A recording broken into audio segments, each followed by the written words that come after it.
നമ്മൾ തിയറിറ്റിക്കലി കുറേ കാര്യങ്ങൾ മനസ്സിലാക്കി. ഇനി നമ്മൾ കുറച്ച് പ്രോബ്ലം ചെയ്യാം. പ്രോബ്ലത്തേക്ക് പോണ്ടേ? അല്ലെങ്കിൽ എന്ത് ഫിനാൻഷ്യൽ മാനേജ്മെന്റ് പ്രോബ്ലം ഇല്ലെങ്കിൽ ക്യാപിറ്റൽ സ്ട്രക്ചർ എങ്ങനെയായിരിക്കണം? ഒരു കമ്പനിയുടെ വാല്യുവേഷൻ വർദ്ധിപ്പിക്കുന്നതായിരിക്കണം ക്യാപിറ്റൽ സ്ട്രക്ചർ. എന്താ വാല്യുവേഷൻ വർദ്ധിക്കുക പറഞ്ഞാൽ? Wealth maximisation. എന്താ വെൽത്ത് മാക്സിമൈസേഷൻ പറഞ്ഞാൽ? ഷെയർ ഹോൾഡേഴ്സ് വെൽത്ത് മാക്സിമൈസേഷൻ ഉണ്ടാക്കുന്നതായിരിക്കണം ക്യാപിറ്റൽ സ്ട്രക്ചർ. ഒരാളും നിങ്ങൾക്ക് ക്യാപിറ്റൽ തരില്ല അവർക്ക് വരുമാനം കിട്ടുന്നില്ലെങ്കിൽ. വരുമാനം രണ്ടു തരത്തിലുണ്ടാകാം. എന്തൊക്കെ നമ്മൾ പഠിച്ച ഫസ്റ്റ് ചാപ്റ്ററിലെ? പ്രോഫിറ്റ് മാക്സിമൈസേഷനും വെൽത്ത് മാക്സിമൈസേഷനും. ഓക്കെ, ദെൻ സോ ഈ വാല്യുവേഷൻ എന്ന് പറയുന്നത് എന്താണ്?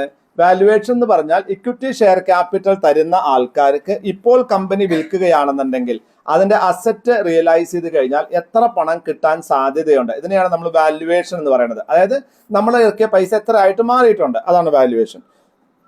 Value of the share capital is reflected. നമ്മുടെ ഈ കമ്പനിയുടെ വാല്യൂ എവിടെ നമുക്ക് കാണാൻ പറ്റുക? കമ്പനിയുടെ ഷെയറിന്റെ പ്രൈസിലാണ് കാണാൻ പറ്റുക. ഷെയർ മാർക്കറ്റ് പ്രൈസിലാണ് നമുക്കിത് കാണാൻ സാധിക്കുക. ഈ മാർക്കറ്റ് വാല്യൂ ഐഡിയൽ കണ്ടീഷൻസിൽ എന്താണ്? കമ്പനിയുടെ വാല്യൂവിനെ മനസ്സിലാക്കുന്നത്. ഇതിന് ഈ ഐഡിയൽ കണ്ടീഷൻ എന്ന് പറയാനുള്ള കാരണം ഇത് മാത്രമല്ല, അതായത് കമ്പനിയുടെ ക്വാളിറ്റി മാത്രമായിരിക്കില്ല പല സമയത്തും ഷെയറിന്റെ വിലയെ നിശ്ചയിക്കുന്നത്, മറ്റു പല കാര്യങ്ങളും ഉണ്ടാകാം. അപ്പൊ അതുകൊണ്ടാണ് ഐഡിയൽ കണ്ടീഷൻസിലെ ഷെയറിന്റെ മാർക്കറ്റ് പ്രൈസ് നമുക്ക് എന്ത് മനസ്സിലാക്കാൻ പറ്റും? അത് നോക്കിയാൽ കമ്പനി എത്രമാത്രം വളർന്നിട്ടുണ്ട് അല്ലെങ്കിൽ തളർന്നിട്ടുണ്ട് എന്ന് മനസ്സിലാക്കാൻ സാധിക്കും എന്ന് പറയുന്നു. ദെൻ അതിനെ നമ്മൾ എന്ത് ചെയ്യുന്നു? ഈ market value can be different from the book value. എന്താണ് ഈ മാർക്കറ്റ് വാല്യൂ ബുക്ക് വാല്യൂ തമ്മിൽ വ്യത്യാസം? ആൻഡ് മാർക്കറ്റ് വാല്യൂ എന്ന് പറഞ്ഞാൽ മാർക്കറ്റിൽ എത്ര രൂപയ്ക്കാണ് ആ സെക്യൂരിറ്റി വാങ്ങാനും വിൽക്കാനും ആൾക്കാർ തയ്യാറായിരിക്കുന്നത്. ബുക്ക് വാല്യൂ എന്ന് പറഞ്ഞാൽ അതിൽ എത്രമാത്രം നെറ്റ്വർത്ത് ആണ്, ഓരോ വാല്യൂ ആണ് കമ്പനിയുടെ അസറ്റിന്റെ മുകളിൽ ഒരു ഷെയറിനുള്ളത്. അസറ്റ് മൈനസ് ലയബിലിറ്റീസ് കിട്ടുന്ന amount divided by number of shares ആണ് എന്ത് നിങ്ങളുടെ ബുക്ക് വാല്യൂ. ഞാനൊരു ജനറൽ എക്സാമ്പിൾ ആണ് പറയുന്നത്. Then retained earnings also have a book value. ക്യാപിറ്റലിൽ മാത്രമാണോ ബുക്ക് വാല്യൂ ഉള്ളത്? അല്ല. എന്താ റീറ്റേൺഡ് ഏർണിങ്സ്? നിങ്ങൾക്ക് തരേണ്ടുന്ന പണം തരാതെ കമ്പനി പിടിച്ചു വെച്ചിട്ടുണ്ടെങ്കിൽ അതിനും എന്തുണ്ട്? ഒരു ബുക്ക് വാല്യൂ ഉണ്ട്. Then the value of which these earnings are carried on the books of the firm. The inherent value of the retained earnings depends upon the future returns which these earnings can generate for the owners. അതായത് return ഏർണിങ്സിന്റെ value എന്ന് പറയുന്നത് ഈ return earnings dividend ആയിട്ട് കൊടുക്കാതെ company തന്നെ ഉപയോഗിക്കുകയാണെങ്കിൽ ഭാവിയിൽ എത്രമാത്രം വരുമാനം കമ്പനിക്ക് അഡീഷണൽ ജനറേറ്റ് ചെയ്യാൻ പറ്റും, അതാണ് അതിന്റെ കപ്പാസിറ്റി. അത് മാർക്കറ്റിലെ എക്സ്പെക്റ്റഡ് റിട്ടേണിനെക്കാട്ടിലും കൂടുതലാണെന്നുണ്ടെങ്കിൽ എനിക്ക് ഡിവിഡൻഡ് വേണ്ട എന്ന് ഞാൻ പറയും. എന്നാൽ ഈ റിട്ടേൺ ഏർണിങ്സ് കയ്യിൽ വെച്ചിട്ട് കമ്പനി ഉണ്ടാക്കുന്ന ലാഭം മാർക്കറ്റിലെ പ്രതീക്ഷിക്കുന്ന ലാഭത്തിനേക്കാട്ടിലും കുറവാണെങ്കിൽ ഞാൻ എന്താ പറയാ, എനിക്ക് ആ പൈസ തിരിച്ചു തരികയാണ് നല്ലത്, നിങ്ങൾ എടുക്കണ്ട എന്ന് പറയും. മനസ്സിലാവുന്നുണ്ടോ? റിട്ടേൺ ഏർണിങ്സ് ഒരു ജനറൽ മീറ്റിംഗ് ഡിസിഷൻ ആണ്. എന്താണ് ജനറൽ മീറ്റിംഗ്? നിങ്ങൾ പഠിച്ചിട്ടുണ്ടല്ലേ, ഡിവിഡൻഡ് കൂട്ടാൻ പറ്റുമോ? ബോർഡ് എന്താണ് റെക്കമെൻഡ് ചെയ്ത ഡിവിഡൻഡ് ഷെയർ ഹോൾഡേഴ്സിന് കൂട്ടാൻ പറ്റുമോ? കുറയ്ക്കാൻ പറ്റുമോ? കൊടുക്കണ്ടാന്ന് തീരുമാനിക്കാൻ പറ്റുമോ? പറ്റും. കൂട്ടാൻ മാത്രമേ പറ്റാത്തുള്ളൂ. കുറയ്ക്കാനോ കൊടുക്കേണ്ടെന്ന് തീരുമാനിക്കാനോ പറ്റും. എപ്പോഴാണ് ഷെയർ ഹോൾഡർ പറയാ ഡിവിഡൻഡ് വേണ്ട, നിങ്ങൾ തന്നാലും വേണ്ട, അവിടെ ഇരുന്നോട്ടെ, നിങ്ങളോട് ഉപയോഗിച്ചോളും? എപ്പോഴാണ് പറയാ? അയാൾക്ക് മാർക്കറ്റിൽ ആ പണം കിട്ടിയാൽ എന്ത് വരുമാനം കിട്ടാൻ സാധ്യതയുണ്ടോ അതിനേക്കാട്ടിലും കൂടുതൽ വരുമാനം കമ്പനി ഉപയോഗിക്കുകയാണെങ്കിൽ കമ്പനി ഉണ്ടാക്കിച്ചാൽ ഞാൻ ആ കമ്പനിക്ക് ആ പൈസ കൊടുക്കും. അപ്പൊ റിട്ടേൺ ഏർണിങ്സിന് കോസ്റ്റ് ഉണ്ടോ? കോസ്റ്റ് ഉണ്ട്. Then as return earnings of the firm increases, ഇനി റിട്ടേൺ ഏർണിങ്സ് വർദ്ധിക്കുന്ന സമയത്ത് എന്തായിരിക്കും? അവരുടെ ബുക്ക് വാല്യൂ, അതിന്റെ വാല്യൂ, ആ കമ്പനിയുടെ വാല്യൂ വർദ്ധിച്ചുകൊണ്ടിരിക്കും. അപ്പൊ എന്താണ്? കൂടുതൽ ഓപ്പറേഷൻസ് കമ്പനി ചെയ്യാൻ പറ്റും. നേരിട്ട് ഇൻഡയറക്ട്ലി അതെന്ത് ചെയ്യും? നമ്മുടെ ഫിനാൻസ് കോസ്റ്റ് കുറയ്ക്കുകയും ചെയ്യും. അപ്പൊ ഡെഫിനറ്റ്ലി അതിനൊരു ബുക്ക് വാല്യൂ ഉണ്ട്. അതായത് റിട്ടേൺ ഏർണിങ്സ് കൂടുന്നതനുസരിച്ചിട്ട് എന്താ ഉണ്ടാവുക? നമുക്ക് കൂടുതൽ പ്രൊജക്റ്റുകളിൽ ഈ പണം ഉപയോഗിക്കാൻ പറ്റും. അതുപോലെ തന്നെ അങ്ങനെ ഒരു പ്രൊജക്ട് നമ്മൾ എടുക്കുകയായിരുന്നെങ്കിൽ നമ്മൾ എന്തെടുക്കുമായിരുന്നു? ഡെറ്റ് എടുക്കുമായിരുന്നു. അപ്പൊ അതിനെന്ത് കൊടുക്കേണ്ടി വന്നതന്നെ? ഇൻട്രസ്റ്റ് കൊടുക്കേണ്ടി വന്നതന്നെ. ആ ഇൻട്രസ്റ്റ് ഒഴിവാക്കാനും റിട്ടേൺ ഏർണിങ്സ് സഹായിക്കുന്നു. ക്യാപിറ്റൽ സ്ട്രക്ചർ തിയറീസ്, 4 തിയറികളാണ് ക്യാപിറ്റൽ സ്ട്രക്ചറിലുള്ളത്. 1 net income approach, 2 net operating income approach, 3 traditional approach, 4 M&M approach, Modigliani Miller approach. Modigliani Miller ഒക്കെ ഞാൻ പല പ്രാവശ്യം നിങ്ങൾ പറഞ്ഞു തന്നിട്ടുണ്ട്. അപ്പം നിങ്ങൾക്ക് പറയുമ്പോൾ ഇനി മനസ്സിലായിക്കൊള്ളിച്ചിട്ടാണ് ഇതിപ്പോൾ അപ്പം തന്നെ പറയുന്നത്. അത് 4 അപ്രോച്ചുകളാണുള്ളത്. ഈ 4 അപ്രോച്ച് കഴിഞ്ഞാൽ ചാപ്റ്റർ കഴിഞ്ഞു വിചാരിക്കരുത്. അത് കഴിഞ്ഞ് നമ്മൾ കുറേ അപ്രോച്ചുകൾ വേറെയും പഠിക്കുന്നുണ്ട് കേട്ടോ. അത് മറിച്ച് നോക്കണ്ടെന്നാ പറഞ്ഞത് അർഷിദിനോട്. മറിച്ച് കഴിയില്ല എന്നാ ഞാൻ പറഞ്ഞത്. അപ്പോൾ നെറ്റ് ഇൻകം അപ്രോച്ച് പറഞ്ഞാൽ എന്താണ്? നെറ്റ് ഇൻകം അപ്രോച്ച് എന്ന് പറഞ്ഞാൽ നെറ്റ് ഇൻകം, അതന്നെ നെറ്റ് ഇൻകം അപ്രോച്ച് എന്ന് പറഞ്ഞാൽ the relationship between capital structure and the value of the firm value of the firm. അതായത് നമ്മൾ നോക്കുന്നത് എന്താണ്, കമ്പനിയുടെ വാല്യൂവും അതുപോലെ തന്നെ നമ്മുടെ ക്യാപിറ്റൽ സ്ട്രക്ചറുമായിട്ടുള്ള ബന്ധമാണ് നമ്മൾ പഠിക്കുന്നത്. അവർ വിശ്വസിക്കുന്നത് എന്താണ്, ദർ ഈസ് എ റിലേഷൻഷിപ്പ്, നമ്മുടെ ക്യാപിറ്റൽ സ്ട്രക്ചറും നമ്മുടെ വാല്യൂവും തമ്മിൽ ഒരു ബന്ധമുണ്ടെന്ന് വിശ്വസിക്കുന്നു. അതുകൊണ്ട് തന്നെ ഒരു ഫേമിന് എന്ത് ചെയ്യാൻ പറ്റും, can affect its value by increasing or decreasing the debt proportion in the overall financial mix. അതുകൊണ്ട് അവർ വിശ്വസിക്കുന്നതാണ് ഡെപ്റ്റ് അല്ലെങ്കിൽ നമ്മുടെ ക്യാപിറ്റൽ സ്ട്രക്ചറും വാല്യൂവുമായിട്ട് ബന്ധമുണ്ടെന്നും അതുകൊണ്ട് തന്നെ നിങ്ങളുടെ ക്യാപിറ്റൽ കമ്പോണന്റുകൾ കൂട്ടുകയും കുറയ്ക്കുകയും ചെയ്യുന്നതനുസരിച്ച് നിങ്ങളുടെ വാല്യൂ കൂടുമെന്നും കുറയുമെന്നും നെറ്റ് ഇൻകം അപ്രോച്ചുകാർ വിശ്വസിക്കുന്നു. അവിടെ വളരെ സിമ്പിൾ തിയറിയാണ് അവർക്കുള്ളത്. അവർ പറയുന്നത് എന്താണ്, ഒരു കമ്പനിയുടെ ക്യാപിറ്റൽ സ്ട്രക്ചറും വാല്യൂ ഓഫ് ദ ഫേമും തമ്മിൽ ഒരു ഡയറക്റ്റ് റിലേഷൻഷിപ്പ് ഉണ്ടെന്ന് ഇവർ വിശ്വസിക്കുന്നു. ഇത് തെറ്റാണെന്ന് ഞാൻ ഇപ്പം തന്നെ പറയാം, 5 മിനിറ്റ് പറയാം. വിശ്വസിക്കുന്നു. ഇവർ വിശ്വസിക്കുന്നത് ഡെപ്റ്റ് കൂടുന്നതനുസരിച്ചിട്ട് കമ്പനിയുടെ വാല്യൂ, ഡെപ്റ്റ് കൂട്ടുകയും കുറയ്ക്കുകയും ചെയ്യുന്നതനുസരിച്ച് കമ്പനിയുടെ വാല്യൂ കൂടുകയും കുറയുകയും ചെയ്യുമെന്ന് അവർ വിശ്വസിക്കുന്നു. ഓക്കെ, ക്ലിയർ ആണ്? ഇതാണ് അവരുടെ അപ്രോച്ച്. അതായത് what they R telling, increasing A rupee of debt can have A direct impact on cost of capital അല്ലെങ്കിൽ വാല്യൂ ഓഫ് ദ ഫേം എന്നാണ് വിശ്വസിക്കുന്നത്. ദ നെറ്റ് ഇൻകം അപ്രോച്ച് എന്തൊക്കെ അസംഷൻസ് ആണുള്ളത്? ഒന്ന്, കോസ്റ്റ് ഓഫ് ഡെറ്റ് എപ്പോഴും cost of ഇക്വിറ്റിയെക്കാട്ടിലും കുറവാണ് എന്നവർ വിശ്വസിക്കുന്നു. നമ്മുടെ തിയറിയും കറക്റ്റാണ്. നമ്മൾ അങ്ങനെയല്ല വിശ്വസിക്കുന്നത്. Cost of debt is comparatively lower than cost of equity. അപ്പോൾ KD is lower than KE. ഇതാണ്. Then both KD and KE, എന്താണ് KD പറഞ്ഞാൽ കോസ്റ്റ് ഓഫ് ഡെറ്റ്, എന്താണ് KE പറഞ്ഞാൽ cost of equity, remain constant and increase in financial leverage, use of more and more debt financing in the capital structure does not affect the risk perception of investors. അടുത്ത അപകടമാണത്. അവർ പറയുന്നത് cost of ഡെറ്റും cost of ഇക്വിറ്റിയും ഒരിക്കലും മാറുന്നില്ല എന്നവർ വിശ്വസിക്കുന്നു. Cost of debt അതിൽ പറയാനാണ് കേട്ടോ അതിന് ഉത്തരം. കോസ്റ്റ് ഓഫ് ഡെറ്റും കോസ്റ്റ് ഓഫ് ഇക്വിറ്റിയും ഒരിക്കലും കൂടുകയോ കുറയുകയോ ചെയ്യുന്നില്ല എന്ന് അവർ വിശ്വസിക്കുന്നു. അത് ശരിയാണോ? ഒരിക്കലും ഡെറ്റിന്റെ കോസ്റ്റ് കൂടാതിരിക്കുമോ? ഇക്വിറ്റിയുടെ കോസ്റ്റ് കൂടാതിരിക്കുമോ? പറയാൻ പറ്റുമോ? അങ്ങനെ ഉണ്ടാവാൻ സാധ്യതയുണ്ടോ? അങ്ങനെ ഉണ്ടാവാൻ സാധ്യതയില്ല. കോസ്റ്റ് ഓഫ് ഡെറ്റ് കൂടാനും കുറയാനും സാധ്യതയില്ല. മാർക്കറ്റിലെ ഇൻട്രസ്റ്റ് റേറ്റിൽ ഉണ്ടാകുന്ന വ്യതിയാനങ്ങൾ, ഡിമാൻഡ് ആൻഡ് സപ്ലൈയിൽ ഉണ്ടാകുന്ന മാറ്റങ്ങൾ, industry to industry cost of debt കൂടിക്കൂടെ കുറഞ്ഞുകൂടെ, കോസ്റ്റ് ഓഫ് ക്യാപിറ്റൽ കൂടിക്കൂടെ കോസ്റ്റ് ഓഫ് കുറഞ്ഞുകൂടെ. നെറ്റ് ഇൻകം അപ്രോച്ചുകാരുടെ ആദ്യത്തെ ഫ്ലോ ആണത്, ആദ്യത്തെ പ്രോബ്ലം ആണിത്. രണ്ടാമത്തെ പ്രോബ്ലം ആയാലും എന്താ പറയണത്, എത്ര ഡെറ്റ് ഉപയോഗിച്ചാലും നമ്മുടെ ഇക്വിറ്റി ഷെയർ ഹോൾഡേഴ്സിന്റെ റിസ്ക് പെർസെപ്ഷൻ കൂടില്ല എന്നവർ വിശ്വസിക്കുന്നു. അടുത്ത അപകടം എന്താ? ഒരു അപകടം ഞാൻ പറഞ്ഞു, കോസ്റ്റ് ഓഫ് ഡെറ്റും കോസ്റ്റ് ഓഫ് ഇക്വിറ്റിയും സ്റ്റാഗ്നന്റ് ആണെന്നും ഒരിക്കലും മാറില്ല എന്നും വിശ്വസിക്കുന്നു. തെറ്റായ അസംഷൻ. രണ്ടാമത്തെ അസംഷൻ എന്താ? ഒന്ന്, ഡെറ്റിന്റെ പ്രപ്പോർഷൻ കൂടുന്നതനുസരിച്ച് ഇക്വിറ്റി ഷെയർ ഹോൾഡേഴ്സിന്റെ റിസ്ക് പെർസെപ്ഷൻ മാറുന്നില്ല. ശരിയാണോ? അത് തെറ്റാണ്. ഡെറ്റിന്റെ പ്രപ്പോർഷൻ കൂടുന്തോറും ഇക്വിറ്റി ഷെയർ ഹോൾഡേഴ്സിന് പ്രഷർ കൂടി വരും. ഞാൻ പറഞ്ഞു ഇതൊക്കെ തെറ്റാണെന്ന് എന്തിനാ അങ്ങനെ പറഞ്ഞറിയോ? ഇതൊക്കെ തെറ്റാണെന്ന് പറഞ്ഞാലേ നിങ്ങൾക്ക് ഡിസൈൻ ചെയ്യാൻ പറ്റുള്ളൂ. ഇതൊക്കെ ശരിയാണെന്ന് ഞാൻ പറഞ്ഞു പഠിപ്പിച്ച് മുമ്പിലേക്ക് പോയാൽ എന്താ സംഭവിക്കുക? ഇതിലേതെങ്കിലും ഒന്ന് ശരിയാണെന്ന് കണ്ടെത്താൻ നിങ്ങൾ ശ്രമം നടത്തും. ഇതൊന്നുമല്ല ശരി. ഈ ശരി നമ്മൾ കണ്ടെത്തണം. കാരണം ഇത് വർക്ക് ചെയ്യേണ്ടതാണ്. ഞാൻ ഉണ്ടാക്കിയ സാമ്പാർ അല്ല ചില ലോകത്തെ സാമ്പാർ. നിങ്ങൾ ഉണ്ടാക്കുന്ന സാമ്പാർ വേറെ ആയിരിക്കും, അയാളുണ്ടാക്കുന്ന സാമ്പാർ വേറെ ആയിരിക്കും. 101 ആളോട് സാമ്പാർ ഉണ്ടാക്കിയാൽ പറയാം 101 തരം സാമ്പാർ കിട്ടും. അതാണ് ക്യാപിറ്റൽ സ്ട്രക്ചർ. മനസ്സിലാവുന്നുണ്ടോ? So cost of debt, cost of equity മാറും. ഡെറ്റ് കൂടുന്നതിനനുസരിച്ച് റിസ്ക് പെർസെപ്ഷൻ കൂടും. 3, there are no taxes. ഒരു ടാക്സും ഇല്ല ലോകത്ത് എന്ന് വിശ്വസിക്കുന്നു. എന്തൊരു വിചാരം അല്ലേ? എന്തൊക്കെ പ്രതീക്ഷയായിരുന്നു. Cost of debt cost of equity കുറവാണെന്ന് പറഞ്ഞപ്പോൾ നമ്മൾ വിചാരിച്ചു ഇതാണ് സൂപ്പർ തിയറി എന്ന്. അടുത്ത തന്നെ ആൾ അബദ്ധം കാണിച്ചു. ഇതൊക്കെ ഒരു തിയറികളല്ലേ. അവരുടെ രാജ്യം, അവരുടെ ആ സമയത്തുള്ള ആ ഇക്കണോമി, അതനുസരിച്ചാണ് ഈ തീരുമാനങ്ങളൊക്കെ എടുക്കുന്നത്. അപ്പൊ അവരെന്ത് പറഞ്ഞു, നമ്മൾ കോസ്റ്റ് ഓഫ് ഡെറ്റിന്റെ പ്രപ്പോർഷൻ കൂടുന്നതനുസരിച്ച് റിസ്ക് പ്രപ്പോർഷൻ കൂടില്ല അല്ലേ? അതല്ലേ ഒരു രണ്ടാമത്തെ തീയതി അവർക്ക് മിസ്റ്റേക്ക് പറ്റിയത്. പിന്നെ എന്താ പറഞ്ഞത്? അതുപോലെ തന്നെ KDയും KEയും ഒരിക്കലും കോൺസ്റ്റന്റ് ആണ്, അതൊരിക്കലും മാറുന്നില്ല എന്ന് വിശ്വസിക്കുന്നു. തെറ്റാണ്. ദെൻ ടാക്സ് ഇല്ല. ടാക്സ് ഇല്ലാത്ത ഏതെങ്കിലും ഒരു ഇക്കണോമി ഉണ്ടോ? ഉണ്ടേ. അതല്ലേ രസം. അതുകൊണ്ടാണ് ഇത് പറയണേ. ഇല്ല നമുക്ക് പറയാൻ പറ്റില്ല. ടാക്സ് ഹെവൻസ് ഉണ്ട്, ടാക്സ് സ്വർഗങ്ങളുണ്ട്. ഇല്ലേ? ആ ടാക്സ് ഹെവൻസിൽ എന്തില്ല? ടാക്സ് ഇല്ല. കോർപ്പറേറ്റ് ടാക്സ് ഇല്ലാത്ത ചെറിയ ചെറിയ രാജ്യങ്ങളുണ്ട്. മൗറീഷ്യസിലെ ചില ദ്വീപുകളൊക്കെ ഉണ്ട്. അവിടെ ഒന്നും ടാക്സ് ഇല്ല. അതല്ലല്ലോ പക്ഷെ കോമൺ പ്രപ്പോസിഷൻ. കോമൺ അങ്ങനെയല്ലല്ലോ. അതുകൊണ്ടാണ് ഇത് തെറ്റാകുന്നത്. ഇതൊന്നും ഇല്ലാഞ്ഞിട്ടല്ല, ഇവര് ആലോചിക്കുന്ന സിറ്റുവേഷൻ അനുസരിച്ചിട്ടാണ്. ഇപ്പോ ഇയാളുടെ നാട്ടിൽ ഇയാൾ വീട്ടിൽ നിന്ന് ഇറങ്ങുമ്പോൾ അനഘയുടെ വീട്ടിൽ മഴ പെയ്യുന്നുണ്ട്, അയാൾ കുട എടുക്കില്ലേ? പക്ഷെ മീര വീട്ടിൽ നിന്ന് ഇറങ്ങുമ്പോൾ മഴ പെയ്യുന്ന മീര കുട എടുക്കോ? ഇല്ല. അത്രയേ ഉള്ളൂ. അപ്പൊ this is all depending upon different perspective ആണ്. ആ പെർസ്പെക്റ്റീവ് അനുസരിച്ചാണ് നമ്മളിത് മനസ്സിലാക്കുന്നത്.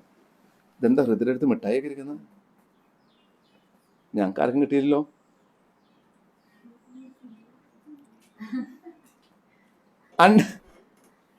അണ്ടർ ദിസ് അപ്രോച്ച്, ഈ അപ്രോച്ചിൽ എന്താ ഉണ്ടാവുക? The cost of debt capital KD and the cost of equity remain unchanged when അവരെ ഡെറ്റ് അല്ലെങ്കിൽ ഇക്വിറ്റി ഏതെങ്കിലും തരത്തിൽ നമ്മൾ അതിന്റെ സപ്ലൈ കൂടുമ്പോൾ, ഫണ്ടിന്റെ സപ്ലൈ കൂടുന്നതോ കുറയുന്നതോ അനുസരിച്ച് കോസ്റ്റ് കുറയുകയോ കൂടുകയോ ചെയ്യുന്നില്ല.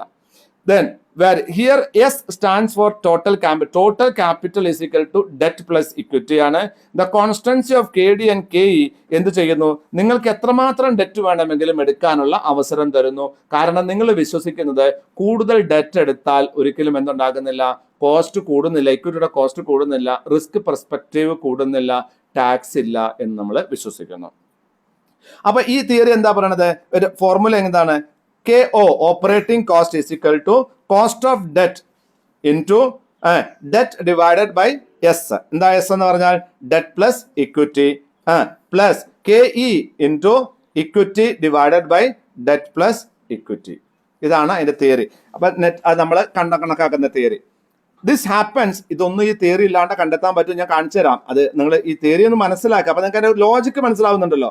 അതായത് എത്ര പ്രപ്പോർഷൻ ആണ് ഡെറ്റ് ടോട്ടൽ ക്യാപിറ്റൽ ഉള്ളത്, അത് ഇൻറ്റു കോസ്റ്റ്, അതാണ് അതിന്റെ ടോട്ടൽ കോസ്റ്റ്. എന്താണ് ആദ്യം പറഞ്ഞത്? KD into D/D+E. അതിനർത്ഥം എന്താണ്? ടോട്ടൽ D+E പറഞ്ഞാൽ എസ്. എന്താണ് എസ് എന്ന് പറഞ്ഞാല്? Debt plus equity. അപ്പൊ ഡെറ്റ് എത്രമാത്രമാണ് നിങ്ങളുടെ ക്യാപിറ്റൽ സ്ട്രക്ചറിലുള്ളത് ഇൻറ്റു അതിന്റെ പെർസെൻറ്റേജ് അടിച്ചാൽ അതിന്റെ കോസ്റ്റ് കിട്ടി, plus KE into E divided by D+E. Total ക്യാപിറ്റലിൽ എത്രയാണ് ഇക്വിറ്റി ഉള്ളത്, അതേ ഇൻറ്റു കോസ്റ്റ് ഓഫ് ഇക്വിറ്റി അടിച്ചാൽ ഇക്വിറ്റിയുടെ കോസ്റ്റും കിട്ടി. ഇത് രണ്ടും കൂടിയും കൂട്ടി എന്ത് കിട്ടി? ഓപ്പറേറ്റിംഗ് കോസ്റ്റ് കിട്ടി. അതാണ് ഉദ്ദേശിക്കുന്നത്, വേറെ ഒന്നുമില്ല ഇതില്. അതാ പറഞ്ഞ കുറച്ച് കോമൺ സെൻസ് ചോദിച്ചാൽ കിട്ടുള്ളത്. Kയും KDയും കണ്ട് പേടിക്കാൻ പാടില്ല. ഇത്രയേ ഉള്ളൂ. ഡെറ്റിന്റെ കോസ്റ്റ് എത്രയാണ്, ഇക്വിറ്റിയുടെ കോസ്റ്റ് എത്രയാണ് കണക്കാ, രണ്ടും കൂടി കൂട്ടിയാൽ ഓപ്പറേറ്റിംഗ് കോസ്റ്റ് കിട്ടി. ഇനി this happens when the degree of leverage increases. KD which is lower than KE receives a higher weight in the calculation of KO. This can help the illustrator. എന്താ പറയുന്നത്? Cost of ക്യാപിറ്റലും degree of ലിവറേജും നമുക്ക് എന്ത് ചെയ്തിട്ടുണ്ട്? നിങ്ങൾക്ക് ഒരു ഗ്രാഫിക്കലായിട്ട് തന്നിട്ടുണ്ട്. Cost of ഡെറ്റും cost of ഇക്വിറ്റിയും എന്ത് ചെയ്യുന്നില്ല? അത് കോൺസ്റ്റന്റ് ആണ്, ഒരു മാറ്റവും വരുന്നില്ല. അപ്പൊ നമ്മൾ എന്ത് ചെയ്യുന്നു? അവര് ആ കോസ്റ്റ് ഓഫ് ക്യാപിറ്റൽ നമ്മൾ ഡെറ്റ് കൂടുന്നതനുസരിച്ച് Kയും KDയും നമ്മൾ അതിൽ ഡെറ്റിന്റെ പ്രപ്പോർഷൻ കൂട്ടുന്നതനുസരിച്ച് എന്തുണ്ടാവും? ആ കോസ്റ്റ് ഓട്ടോമാറ്റിക്കലി താഴോട്ട് വരുന്നു. അപ്പൊ അവിടെ ഇത്രേ പറഞ്ഞുള്ളൂ. ഈ നെറ്റ് ഇൻകം അപ്രോച്ച് മനസ്സിലാക്കാൻ ഇതിലപ്പുറം വേറൊരു ഇൻഫർമേഷൻ ഇല്ല. ഈ ഒരു ഡയഗ്രാം നിങ്ങൾ നോക്കിയാൽ നിങ്ങൾക്ക് മനസ്സിലാവും. അതായത് ഒരു Y ആക്സിസ് എന്താ കാണിച്ചിരിക്കുന്നത്? കോസ്റ്റ് ഓഫ് ക്യാപിറ്റൽ കാണിച്ചിരിക്കുന്നു. X ആക്സിസിൽ എന്താ ഉള്ളത്? ഡിഗ്രി ഓഫ് ലിവറേജ് കാണിച്ചിട്ടുണ്ട്. ഓക്കെ, ഇതിൽ രണ്ടിലും KEയും KDയും മാറുന്നില്ല. ഞാൻ എപ്പോഴെങ്കിലും നിങ്ങൾ വിശ്വസിച്ചു KDയും KEയും ഒന്നാണ് എന്നല്ല പറഞ്ഞ്, Kയും KDയും മാറുന്നില്ല എന്നാ പറഞ്ഞ്.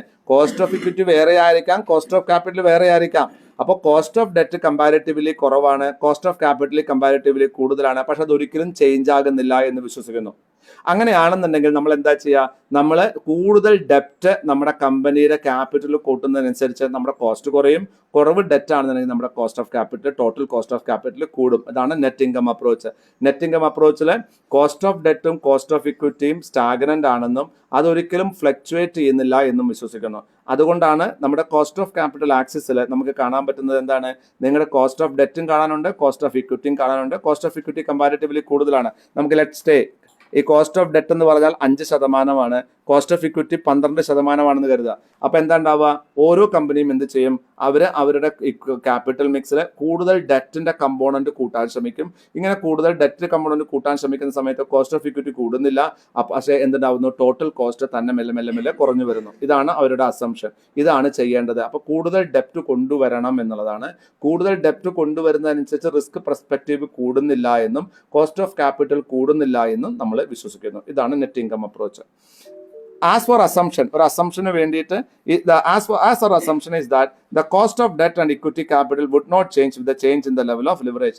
എത്രമാത്രം ലിവറേജ് ചെയ്താലും നിങ്ങളുടെ കോസ്റ്റ് കൂടുന്നില്ല എന്ന് അവർ വിശ്വസിക്കുന്നു. Let us take the company. ഇതൊരു നല്ല എക്സാമ്പിൾ ആണ്. ഈ എക്സാമ്പിൾ അടുത്ത രണ്ട് തിയറിയിൽ കണ്ടിന്യൂ ചെയ്യുന്നുണ്ട്. നമുക്കത് മനസ്സിലാക്കി പോവാം. Let us take a company that has an investment of 2 lakh rupees. ഒരു കമ്പനിക്ക് 2 ലക്ഷം രൂപയാണ് അവരുടെ ഇൻവെസ്റ്റ്മെന്റ് ഉള്ളത്. And net operating income of 50,000. അവർക്ക് എത്രയുണ്ട്? 50,000 രൂപ ഓപ്പറേറ്റിംഗ് ഇൻകം ഉണ്ട്. And it is considering 2 scenarios. ഈ കമ്പനി 2 സിനാരിയോ ആണ് കൺസിഡർ ചെയ്യുന്നത്. ഒന്ന്, ഒരു ഡെപ്റ്റും ഇല്ലാത്ത ഒരു സിനാരിയോ, നോ ഡെറ്റ്, ഒരു രൂപ പോലും കടം വാങ്ങുന്നില്ല.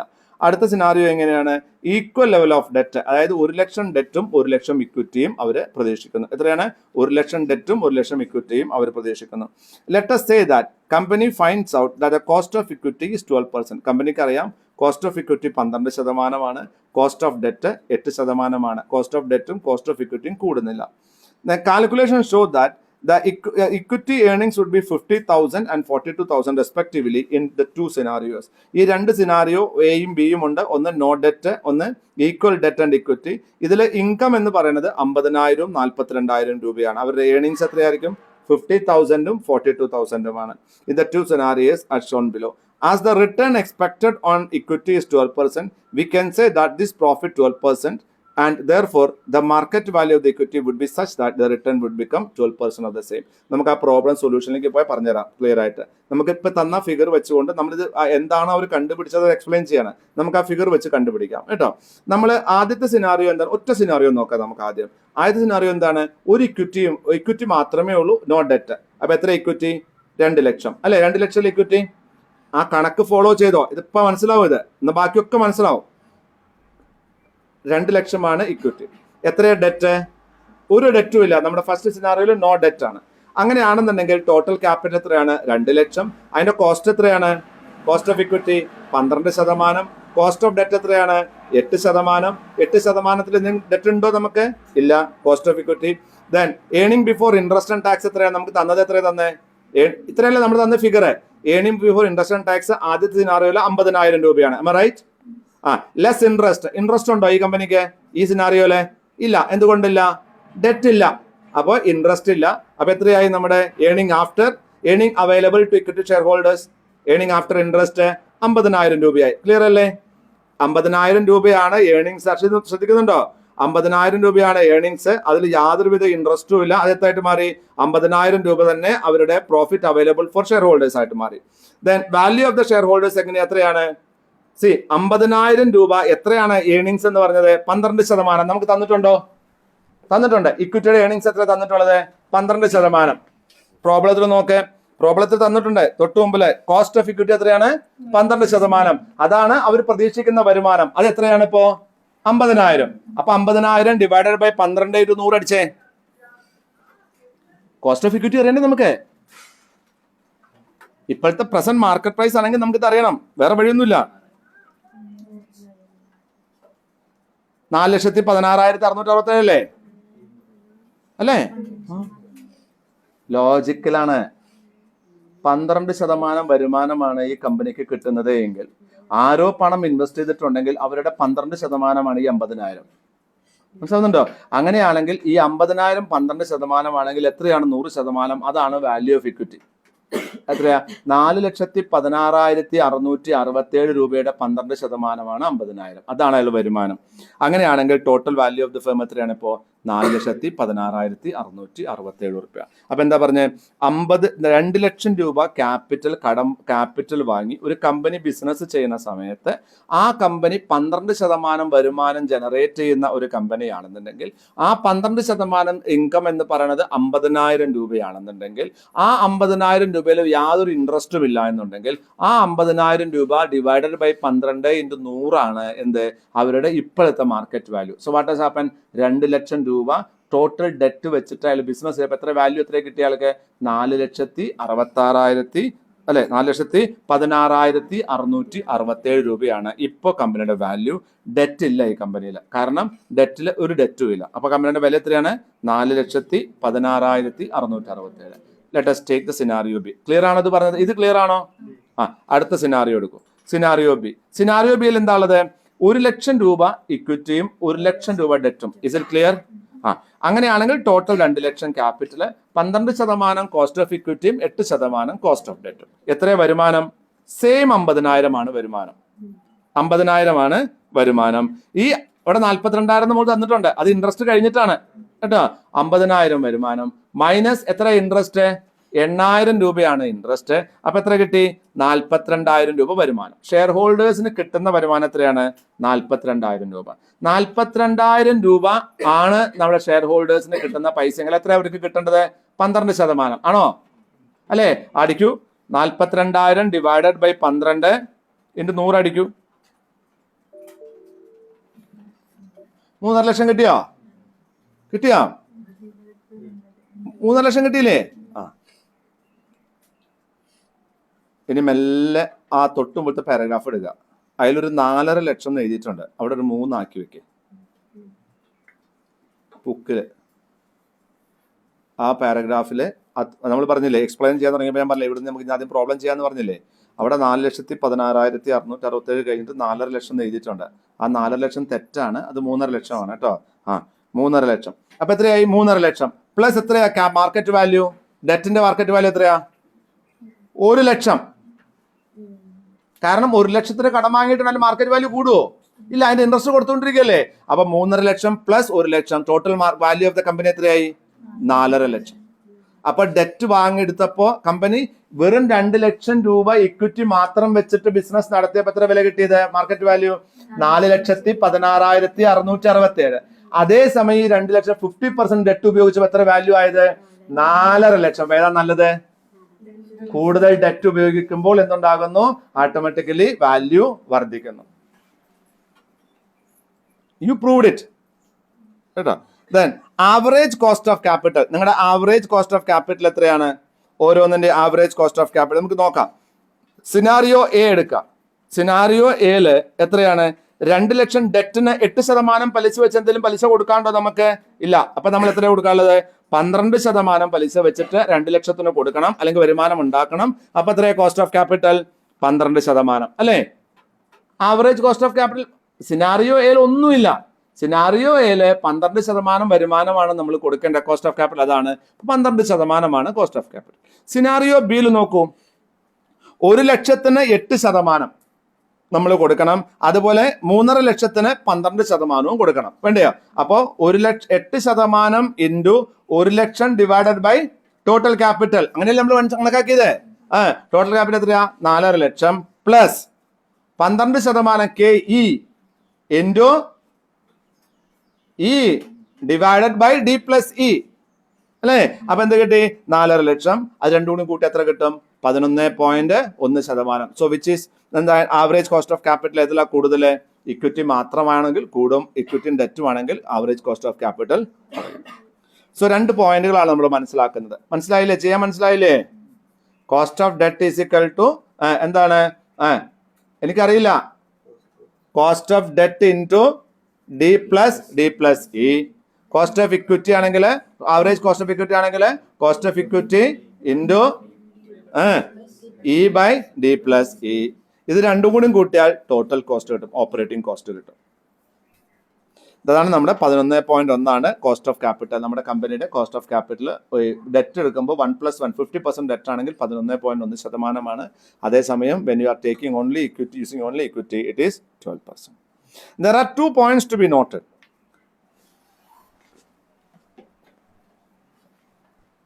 തെറ്റാണോ? ശരിയായോ? കിട്ടിയോ? ഉറപ്പായിട്ടും കിട്ടിയോ? ആലോചിച്ചൊക്കെ എങ്ങനെ ചെയ്യേണ്ടതെന്ന് ചുമ്മാ അത് നോക്കാം, ഒന്ന് ആലോചിച്ച് നോക്കാം. ഇക്വിറ്റി ആണെങ്കിൽ അതൊന്നും വേണ്ട, തിയറി ഒന്നും വേണ്ട. ഞാൻ പറഞ്ഞ കോമൺ സെൻസ്. ഇക്വിറ്റി ആണെങ്കിൽ ഡെറ്റ് ഉണ്ടോ? ഡെറ്റ് ഇല്ല. ഇക്വിറ്റി ആണെങ്കിൽ ഡെറ്റ് ഉണ്ടോ? സിനാറിയോയിൽ ഡെറ്റ് ഇല്ല. അങ്ങനെയാണെങ്കിൽ 2 ലക്ഷത്തിന് എത്ര കൊടുക്കണ്ടേ? 12%. ഒന്നും കണക്കാക്കാനില്ല. രണ്ടാമത്തെ കണക്കിൽ എങ്ങനെയാണ്? ഡെറ്റ് ഇക്വിറ്റി ഒരേപോലെയാണ്. അതിന് നമ്മൾ എന്ത് ചെയ്യണം? എത്ര ടോട്ടൽ ക്യാപിറ്റൽ സ്ട്രക്ചർ? 4.5 ലക്ഷം സ്ട്രക്ചർ. മാർക്കറ്റ് വാല്യൂലല്ലേ നമ്മൾ റിട്ടേൺ കൊടുക്കുക, അതോ ഫേസ് വാല്യൂല കണക്കാക്കുക? മാർക്കറ്റ് വാല്യൂല്. 4.5 ലക്ഷമാണ് ടോട്ടൽ ക്യാപിറ്റൽ. അതിൽ എത്ര ഡെറ്റ് ഉണ്ട്? 1 ലക്ഷം. 8% ഇൻറ്റു 1 ലക്ഷം ഡിവൈഡ് ബൈ 4.5 ലക്ഷം. അപ്പൊ എന്ത് കിട്ടും? ഈ 4.5 ലക്ഷത്തിലുള്ള 1 ലക്ഷത്തിന് എത്ര ശതമാനം വരുമാനം കണ്ടെത്തണം? പ്ലസ് പിന്നെ എന്താ കണക്കാക്കുക? പിന്നെ ഇക്വിറ്റി അതുപോലെ KE കോസ്റ്റ് ഓഫ് ഇക്വിറ്റി എത്രയാ 12%. എത്രയാ ഇക്വിറ്റി 3.5 ലക്ഷം. വാല്യൂ കണ്ടുപിടിച്ചില്ലേ 3.5 ലക്ഷം ഡിവൈഡ് ബൈ എത്രയാ 4.5 ലക്ഷം. അപ്പൊ നമ്മൾ കോസ്റ്റ് ഓഫ് ഇക്വിറ്റിയും കിട്ടും. അപ്പൊ രണ്ടിന്റെയും പെർസെന്റേജ് കിട്ടും. സോ ആ പെർസെന്റേജ് രണ്ടും കൂട്ടി കഴിഞ്ഞാൽ ടോട്ടൽ ക്യുമുലേറ്റീവ് ആയിട്ടുള്ള ഓപ്പറേറ്റിംഗ് പെർസെന്റേജ് ഓപ്പറേറ്റിംഗ് കോസ്റ്റ് അല്ലെങ്കിൽ ടോട്ടൽ കോസ്റ്റ് ഓഫ് ക്യാപിറ്റൽ നമുക്ക് കിട്ടും. Is it clear to U?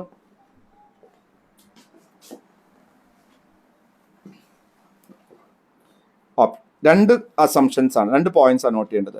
The cost of capital decreases the value of the value of the firm would go up inversely and the cost of capital decrease ചെയ്യുന്ന സമയത്ത് എന്താവുക, നമ്മുടെ കമ്പനിയുടെ value വർദ്ധിക്കുന്നു. നോക്കിയൊക്കെ cost of capital എത്രയായി കുറഞ്ഞേ 11.1. കമ്പനിയുടെ value എത്രയായി 4.5 ലക്ഷം.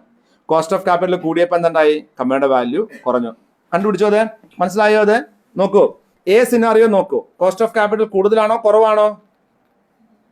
കൂടുതലാണ്. എത്രയാണ്? 12 ആണ്. ആ സമയത്ത് എത്രയാ നമ്മുടെ കമ്പനിയുടെ വാല്യൂ എത്രയാ? 4,16,667 അല്ലേ? തിരിച്ച് കോസ്റ്റ് ഓഫ് ക്യാപിറ്റൽ ബി സിനാറിയോയിൽ എത്രയാ സോണറ്റ്? 11.1. കമ്പനിയുടെ വാല്യൂ എത്രയാ? അപ്പൊ കോസ്റ്റ് ഓഫ് ക്യാപിറ്റൽ കുറയുന്നതനുസരിച്ച് കമ്പനിയുടെ വാല്യൂ കൂടുമെന്നും കോസ്റ്റ് ഓഫ് ക്യാപിറ്റൽ കൂടുന്നതനുസരിച്ച് കമ്പനിയുടെ വാല്യൂ കുറയുമെന്നും നെറ്റ് ഇൻകം അപ്രോച്ച് പറയുന്നു. പക്ഷെ ഇതിലൊക്കെ അസംഷൻ, രണ്ട് അസംഷൻ തെറ്റായതുകൊണ്ടാണ് നമുക്കിത് വിശ്വസിക്കാൻ പറ്റാത്തത്, നമ്മളത് ഫോളോ ചെയ്യാത്തത്. Then, as we increase the level of debt in the company, the value of the firm go up.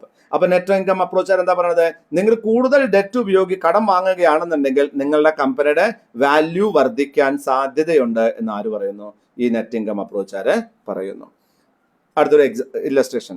Super manufacturing company expects to earn net operating income of 1,50,000 annually.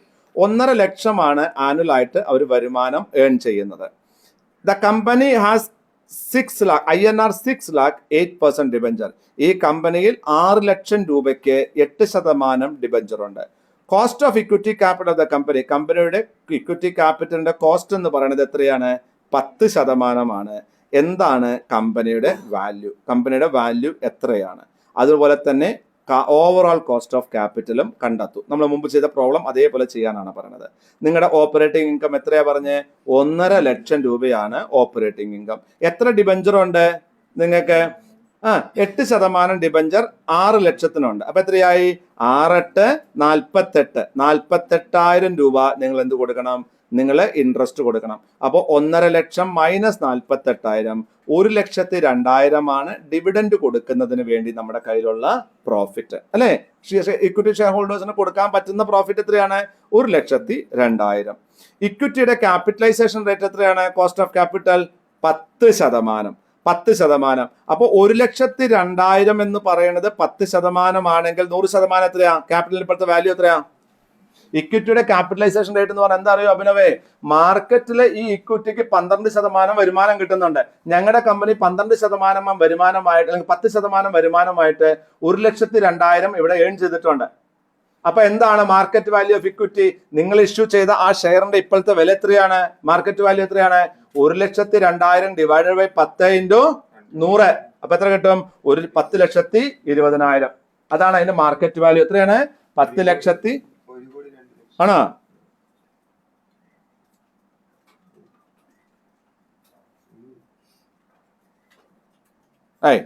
അതെങ്ങനെയാ? അത് 1,02,000 10% ആണെങ്കിൽ അതിന്റെ 10 ഇരട്ടിയല്ലേ? 10,20,000. നമുക്കൊരു 0 കൂടി വേണേ. കറക്റ്റാ? 10,20,000. അത് സാറില്ല. ദെൻ ഇപ്പൊ മാർക്കറ്റ് വാല്യൂ എത്രയാണ്? 10,20,000. 1,02,000 ഡിവൈഡഡ് ബൈ 10 × 100. അത്ര തന്നെ 10,20,000. ദെൻ മാർക്കറ്റ് വാല്യൂ ഡെറ്റ് എത്രയാ? ഡെറ്റ് എത്രയാ? 6 ലക്ഷം. കാരണം ഡെറ്റിന്റെ വില കൂടുവോ? ഹലോ, ആരെങ്കിലും പറ. ഡെപ്റ്റിന്റെ വില സമയം അനുസരിച്ച് കൂടുവോ? കൂടില്ല. കാരണം എന്താണ്? ഡെറ്റിന്റെ വരുമാനമെല്ലാം ഇൻട്രസ്റ്റ് ആയിട്ട് കൊടുക്കുന്നുണ്ട്. അപ്പൊ ഡെപ്റ്റിന്റെ വില എത്രയാണ്? 6 രൂപ. ടോട്ടൽ കമ്പനിയുടെ വില എത്രയാ? അപ്പോ 10,20,000 പ്ലസ് 6 ലക്ഷം 16,20,000 രൂപ. ഇതാണ് അതിന്റെ കോസ്റ്റ്, അതിന്റെ ഇപ്പോഴത്തെ വില. വളരെ സിമ്പിൾ ആയിട്ട് കണ്ടുപിടിച്ചാണ്. 1.5 ലക്ഷം രൂപ വരുമാനമുണ്ട് കമ്പനിക്ക്, അതിൽ 48,000 രൂപ ഇൻട്രസ്റ്റ് കൊടുക്കാനുണ്ട്. അത് കൊടുത്തു കഴിഞ്ഞാൽ 1,02,000 രൂപയാണ് ഡിവിഡൻഡിന് കൊടുക്കാൻ പറ്റുന്ന അല്ലെങ്കിൽ ഷെയർ ഹോൾഡേഴ്സിന്റെ പൈസ. ഇത് 10% എന്ന് കണക്കിൽ പറഞ്ഞിട്ടുണ്ട്. അതായത് കോസ്റ്റ് ഓഫ് ക്യാപിറ്റൽ എന്ന് 10% എന്ന് പറഞ്ഞിട്ടുണ്ട്. ആ എക്സ്പെക്ടഡ് കോസ്റ്റ് ഓഫ് ക്യാപിറ്റൽ ആണ് ഈ 1,02,000 എങ്കിൽ total value of the capital എത്രയാ? 1,02,000 ഇൻറ്റു 10, 10,20,000. ഈ 10,20,000 കോസ്റ്റ് ഓഫ് ക്യാപിറ്റലിന്റെ വിലയും അതിനോടൊപ്പം തന്നെ 6 ലക്ഷം രൂപ ഡിബഞ്ചർ നമ്മൾ ആൾറെഡി കിടപ്പുണ്ട്, അതിന്റെ വാല്യൂയിൽ മാറ്റം വരുന്നില്ല.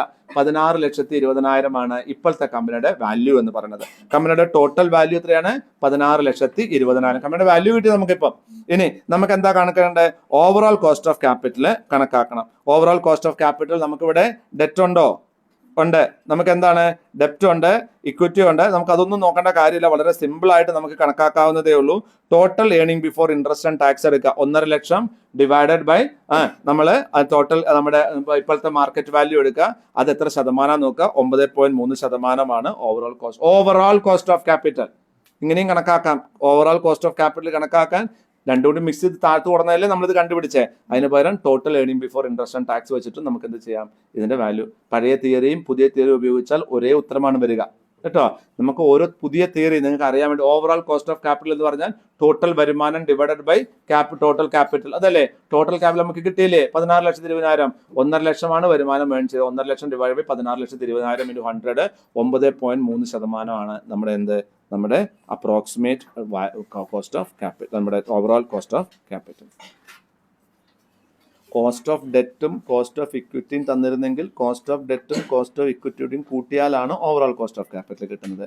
ഇവിടെ അങ്ങനെ ചെയ്യുന്നതിൽ യാതൊരു കുഴപ്പമില്ല. അങ്ങനെ ചെയ്താലും ഈ ഉത്തരം തന്നെ വരുള്ളൂ. എന്തുകൊണ്ടാണ് നമ്മൾ എന്ത് ചെയ്യണത്? ഇതിനെ ഈ earning before interest and tax എടുത്ത് ചെയ്യുന്നത്. നിങ്ങൾക്ക് ഇങ്ങനെയും ചെയ്യാം. അടുത്തത്, find out the value of magic limited with the help of given information. താഴെ പറയുന്ന ഇൻഫർമേഷൻ ഉപയോഗിച്ചുകൊണ്ട് മാജിക് എന്ന് പറയുന്ന കമ്പനിയുടെ വില കണക്കാക്കൂ എന്നാണ്, വാല്യൂ കണക്കാക്കൂ. Earning before interest and tax എത്രയാ? 3.5 ലക്ഷം. കോസ്റ്റ് ഓഫ് ഇക്വിറ്റി എത്രയാ? 10%. കോസ്റ്റ് ഓഫ് ഡെറ്റ് എത്രയാ? 7.2%. ഡെറ്റ് എത്രയാ? 1 ലക്ഷം. സിമ്പിൾ ആയിട്ട് മനസ്സിലായില്ലേ? എന്താ ചെയ്യേണ്ടത്? നമ്മൾ 3.5 ലക്ഷം സ്റ്റാർട്ട് ചെയ്യുക. അങ്ങനെ സ്റ്റാർട്ട് ചെയ്യുക. 3.5 ലക്ഷമാണ് നമ്മുടെ earning before interest and tax. എത്രയായിട്ട് ഇൻട്രസ്റ്റ്? 7.2%. ഏതിന്റെ? 1 ലക്ഷത്തിന്റെ. അപ്പൊ എത്രയാ വില? 7,200. അപ്പൊ total earning before interest and tax, earning before interest and tax അല്ല, ഏർണിംഗ് ആഫ്റ്റർ ഇൻട്രസ്റ്റ് അല്ലേ? മൂന്നാമത്തെ ലൈനിൽ എഴുതി തെറ്റാണേ. Profit available to equity share holders 3,42,800 അല്ലേ? ടാക്സ് എത്രയാണ് നമുക്ക് തന്നിട്ടുള്ളത്? ടാക്സ് തന്നിട്ടുണ്ട്. അപ്പൊ earning after interest before tax ആണ് തന്നിട്ടുള്ളത്. അപ്പൊ ടാക്സ് എത്ര? ഏർണിംഗ് ആഫ്റ്റർ ഇൻട്രസ്റ്റ് ആ വെട്ടിക്കോ. ഏർണിംഗ് ആഫ്റ്റർ, അത് എഴുതണം കേട്ടോ, എഴുതിയിട്ടെങ്കിൽ തെറ്റുവേ, പിന്നെ മനസ്സിലാവില്ല കേട്ടോ. ഏർണിംഗ് ആഫ്റ്റർ ഇൻട്രസ്റ്റ്, ബിഫോർ എന്ന് വെട്ടുക. Earning after interest and before tax. അതാണ് എത്ര? 3,42,800. ഇതിൽ ടാക്സ് എത്ര തന്നെ? 10%. 34,250 ടാക്സും കുറച്ചു.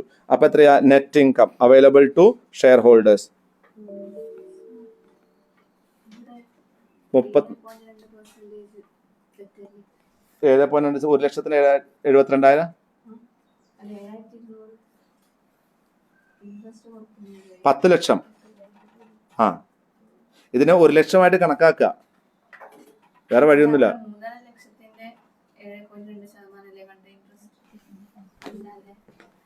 ആണോ? അതെങ്ങനെ? നീ ഇപ്പൊ എവിടുന്ന ബോധം പോയേ? ഡിബഞ്ചർ 1 ലക്ഷം അല്ലേ അമ്മോ? ആ കണക്കിൽ എന്താ പറഞ്ഞിരിക്കുന്നത്? ഡിബഞ്ചർ 1 ലക്ഷം. 1 ലക്ഷത്തിനല്ലേ ഇൻട്രസ്റ്റ് കൊടുക്കുള്ളൂ. 3.5 ലക്ഷം ലാഭമല്ലടാ. അത് റിലേ പോയതാ. ഞാൻ വിചാരിച്ചത് ഞാനൊരു പൂജ്യം എണ്ണി വെക്കാണ്. 10 ലക്ഷത്തിലെങ്ങാനും പൂജ്യം കിടപ്പുണ്ടോ? 1 ലക്ഷത്തിലെങ്കിൽ ഒരു പൂജ്യം കൂടി ഉണ്ടാകാൻ എന്നാ അവള് പറഞ്ഞ കറക്റ്റാ. അവൾ ഇങ്ങനെ പറ്റിക്കുന്നത് ഞാൻ ആലോചിച്ചില്ല. 3.5 ലക്ഷം മൊത്തം വരുമാനം, അതില് 1 ലക്ഷം രൂപയുടെ എന്തുണ്ട്? ഡിബഞ്ചർ ഉണ്ട്. അതിനെത്ര പലിശ? 7.2. അപ്പൊ 7,200 കുറച്ചാൽ 3,42,800 എന്താണ് നമ്മൾക്ക് earning after interest before tax ആണ്. കാരണം ഇവിടെ ടാക്സ് നമുക്ക് തന്നിട്ടുണ്ടെങ്കിൽ കുറയ്ക്കണം. അത് കഴിഞ്ഞപ്പോൾ നമ്മൾ എന്ത് ചെയ്തു? അതിന് 10% ടാക്സ് കുറച്ചു. എത്രയാണ്? 34,250. കറക്റ്റ് ആണോ? അതെ. അപ്പൊ എത്ര കിട്ടിയേ? 3,08,520. ഇതെന്താണ്? Profit available to equity share holders ആണ്. ഈ എമൗണ്ട് എത്രയാണ്? 10%. എന്താണ്? 10% ഇക്വിറ്റി ഷെയർ ഹോൾഡേഴ്സിന്റെ വില. അപ്പൊ 3,08,520 ഡിവൈഡഡ് ബൈ 10 ഇൻറ്റു 100 അടിക്കുക. അപ്പൊ എന്ത് കിട്ടും? 30,85,200 കിട്ടും. ശരിയല്ലേ? അപ്പൊ അതിൽ എത്രയാണ് മാർക്കറ്റ് വാല്യൂ? ഡെപ്റ്റ് എത്രയാണ്? 1 ലക്ഷം. സോ കമ്പനിയുടെ ടോട്ടൽ വില എത്രയാണ്? 30,85,200 പ്ലസ് 1 ലക്ഷം 31,85,200. അതായത് വെറും പ്രോഫിറ്റ് തന്നു കഴിഞ്ഞാൽ എങ്ങനെ കമ്പനിയുടെ വില കണ്ടുപിടിക്കാമെന്നാണ് പറയുന്നത്. അപ്പൊ ആ പ്രോഫിറ്റ് ആണ് നമ്മൾ എന്ത് ചെയ്യും? ഇൻട്രസ്റ്റും ടാക്സും കുറച്ച് കഴിഞ്ഞാൽ നമുക്ക് എന്ത് കിട്ടും? ഇക്വിറ്റി ഷെയർ ഹോൾഡേഴ്സിന്റെ വില കിട്ടും, അല്ല വരുമാനം കിട്ടും. ഇക്വിറ്റി ഷെയർ ഹോൾഡേഴ്സിന്റെ വരുമാനം എത്രയാണെന്ന് കണക്കിൽ പറഞ്ഞിട്ടുണ്ടാവും. 10% ഇവിടെ പറഞ്ഞിട്ടുണ്ട്. ആ 10% എടുത്തിട്ട് അതിനെ 100 ടൈംസ് ആയിട്ട് അതിന് 100ലേക്ക് മാറ്റുക. അപ്പൊ എന്ത് കിട്ടും നിങ്ങൾക്ക്? അതിന്റെ ടോട്ടൽ ഇക്വിറ്റി ഷെയർ ഹോൾഡേഴ്സിന്റെ വാല്യൂ കിട്ടും. അതിൽ ഡിബഞ്ചറിന്റെ വിലയും കൂടി ആഡ് ചെയ്താൽ എന്തോ പറയാൻ വരുന്നുണ്ടോ? ഉണ്ടെങ്കിൽ 30. അതാണ് ടോട്ടൽ വാല്യൂ. എന്താ അത്?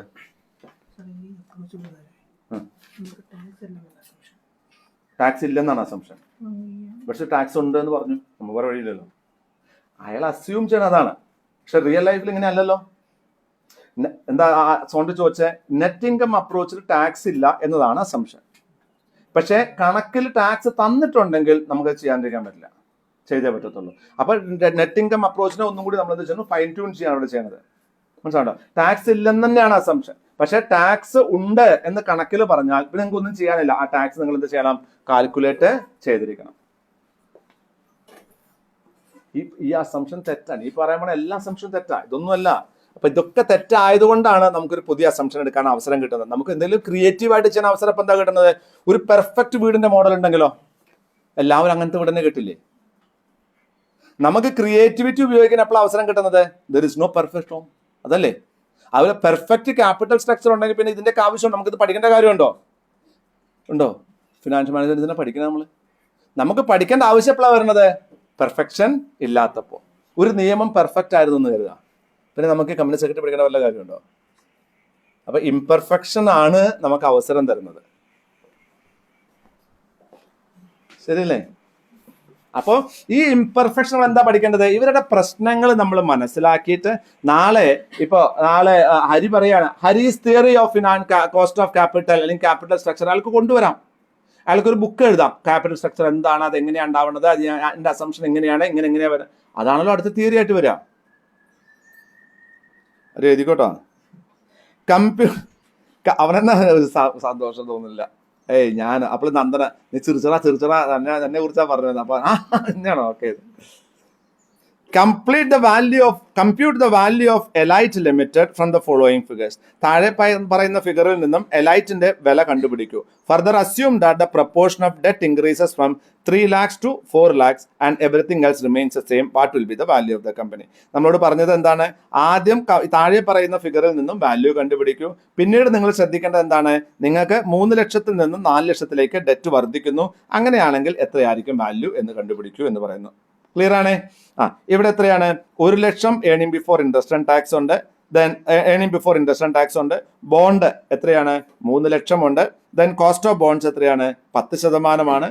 കോസ്റ്റ് ഓഫ് ഇക്വിറ്റി എത്രയാണ്? 14. വളരെ ഈസി ആയിട്ട് കണ്ടുപിടിക്കാൻ പറ്റും തോന്നുന്നില്ലേ നിങ്ങൾക്ക്? ഈസി ആയിട്ട് കണ്ടുപിടിക്കാൻ പറ്റൂട്ടോ, തെറ്റൊന്നുമില്ല. Earning before interest and tax എത്രയാ? 1 ലക്ഷം. അതിനെന്താ കുറയ്ക്കേണ്ടത്? നമ്മളെ ഇൻട്രസ്റ്റ് കുറയ്ക്കണം. ഇൻട്രസ്റ്റ് കുറച്ചു. എങ്ങനെ കുറച്ച്? 3 ലക്ഷത്തിന് 10% വെച്ച് 30,000 കുറച്ചു. അപ്പൊ എത്ര കിട്ടിയേ? 70,000. പക്ഷെ ഷെയർ ഹോൾഡേഴ്സിന് എത്ര കിട്ടിയേ? 70,000. ഈ കണക്കിൽ ടാക്സ് പറഞ്ഞിട്ടില്ല, അപ്പൊ നമ്മൾ ടാക്സ് കണക്കാക്കുന്നില്ല. 70,000. ഈ 70,000 കിട്ടുമ്പോൾ അത് എത്രയാന്നാ പറഞ്ഞേ? 14% പറഞ്ഞു. അപ്പൊ 14,000 ഡിവൈഡഡ് ബൈ 70,000 ഇൻറ്റു 100 അടിച്ചാൽ നിങ്ങൾക്ക് എന്ത് കിട്ടും? അവരുടെ വാല്യൂ ഓഫ് ദ ഫേം കിട്ടും. വാല്യൂ, ഇക്വിറ്റിയുടെ വാല്യൂ കിട്ടും അല്ലെ? മാർക്കറ്റ് വാല്യൂ ഓഫ് ഇക്വിറ്റി കിട്ടും. അത് എത്ര കിട്ടിയേ? 5 ലക്ഷം കിട്ടിയിട്ടുണ്ടോ? കിട്ടിയോ? അതെ. കണക്കൂട്ടുമ്പോ കിട്ടുന്നുണ്ടോ? കിട്ടില്ലെങ്കിൽ പറയണം, ഒന്ന് കൂട്ടി നോക്കണം കേട്ടോ. കടകടാന്ന് 5 ലക്ഷം കിട്ടും. Then market value of debt എത്രയാ? നമുക്ക് ആൾറെഡി ഡെറ്റ് എത്രയാന്നാ പറഞ്ഞേ? 3 ലക്ഷം എന്ന് പറഞ്ഞു. അപ്പൊ 3 ലക്ഷം. മൊത്തം വില എത്രയാണ്? 8 ലക്ഷം. 8 ലക്ഷമാണ് അതിന്റെ total market value of the firm അല്ലെ? Market value of the firm. ഇനി അതിന്റെ ഓവറോൾ കോസ്റ്റ് ഓഫ് ക്യാപിറ്റൽ എത്രയാണ്? Cost of capital 1 lakh. എന്താണ് 1 lakh? EBIT divided by total capital into 100. ഇതന്നെയല്ലേ നമ്മൾ പഠിച്ചേ? എന്താ പഠിച്ചേ? KD into DYD plus E plus KE into E divided by D plus C അതന്നെയല്ലേ ഇത്. അപ്പൊ നമ്മൾ എന്ത് ചെയ്തു, അതിനെന്താ ചെയ്തത്, earning before interest and tax divided by total capital. Total capital എത്ര, 8 ലക്ഷം. ടോട്ടൽ വാല്യൂ എത്ര, 8 ലക്ഷം. 1 ലക്ഷമാണ് ABIT. അപ്പൊ എത്ര കിട്ടി, 12% ഇവരുടെ ഇവരുടെ ഓവറോൾ കോസ്റ്റ് ഓഫ് ക്യാപിറ്റൽ. രണ്ടും കൂടെ ചേർത്തിട്ടുള്ള overall cost of capital. When the proportion of debt increases from 3 lakhs to 4 lakhs, എന്താ ഉണ്ടാവുന്നത്, 1 ലക്ഷം EBIT ഉണ്ട്, ഇൻട്രസ്റ്റ് എത്രയായി, 4 ലക്ഷത്തിന്റെ 10%, 40,000 രൂപ. കാരണം എന്താണ്, ഡെറ്റ് 3 ലക്ഷത്തിന് 4 ലക്ഷമായിട്ടുണ്ട്, അതുകൊണ്ടല്ലേ. അതായത് ഓക്കെ, ദെൻ ഇൻട്രസ്റ്റ് എത്രയാ, ഇൻട്രസ്റ്റ് നമ്മൾ കണ്ടുപിടിച്ചു 40,000. ടാക്സ് ഉണ്ടോ, ഇല്ല, നമുക്ക് കണക്കിൽ തന്നിട്ടില്ല. അപ്പൊ ഏർണിങ്സ് എത്രയാ, 60,000. മറ്റേ സിറ്റുവേഷൻ എത്രയായിരുന്നു, 70,000. ഇവിടെ എത്രയായി, 60,000. ഈ 60,000 ഷെയർ ഹോൾഡേഴ്സ് ഏർണിങ്സ്.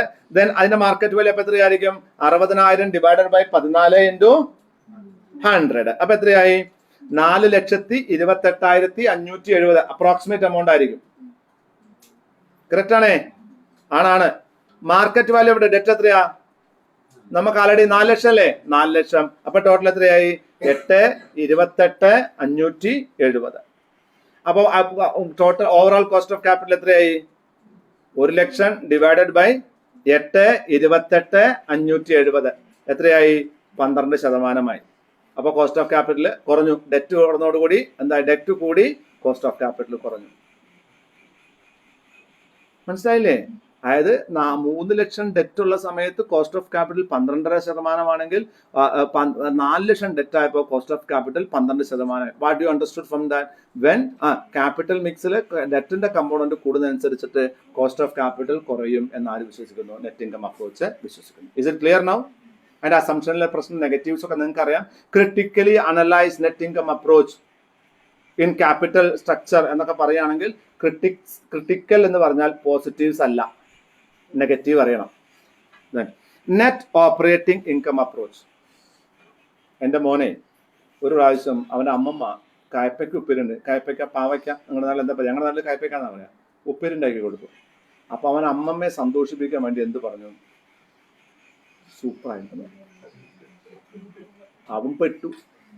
പിന്നെ അവൻ അങ്ങോട്ടെങ്ങാനും പോണൂന്നറിഞ്ഞാൽ അമ്മമ്മ കടയിൽ പോയി കായ്പയ്ക്ക വാങ്ങി കൊണ്ടുവന്ന് ഉപ്പിരുണ്ടാക്കി കൊടുക്കും.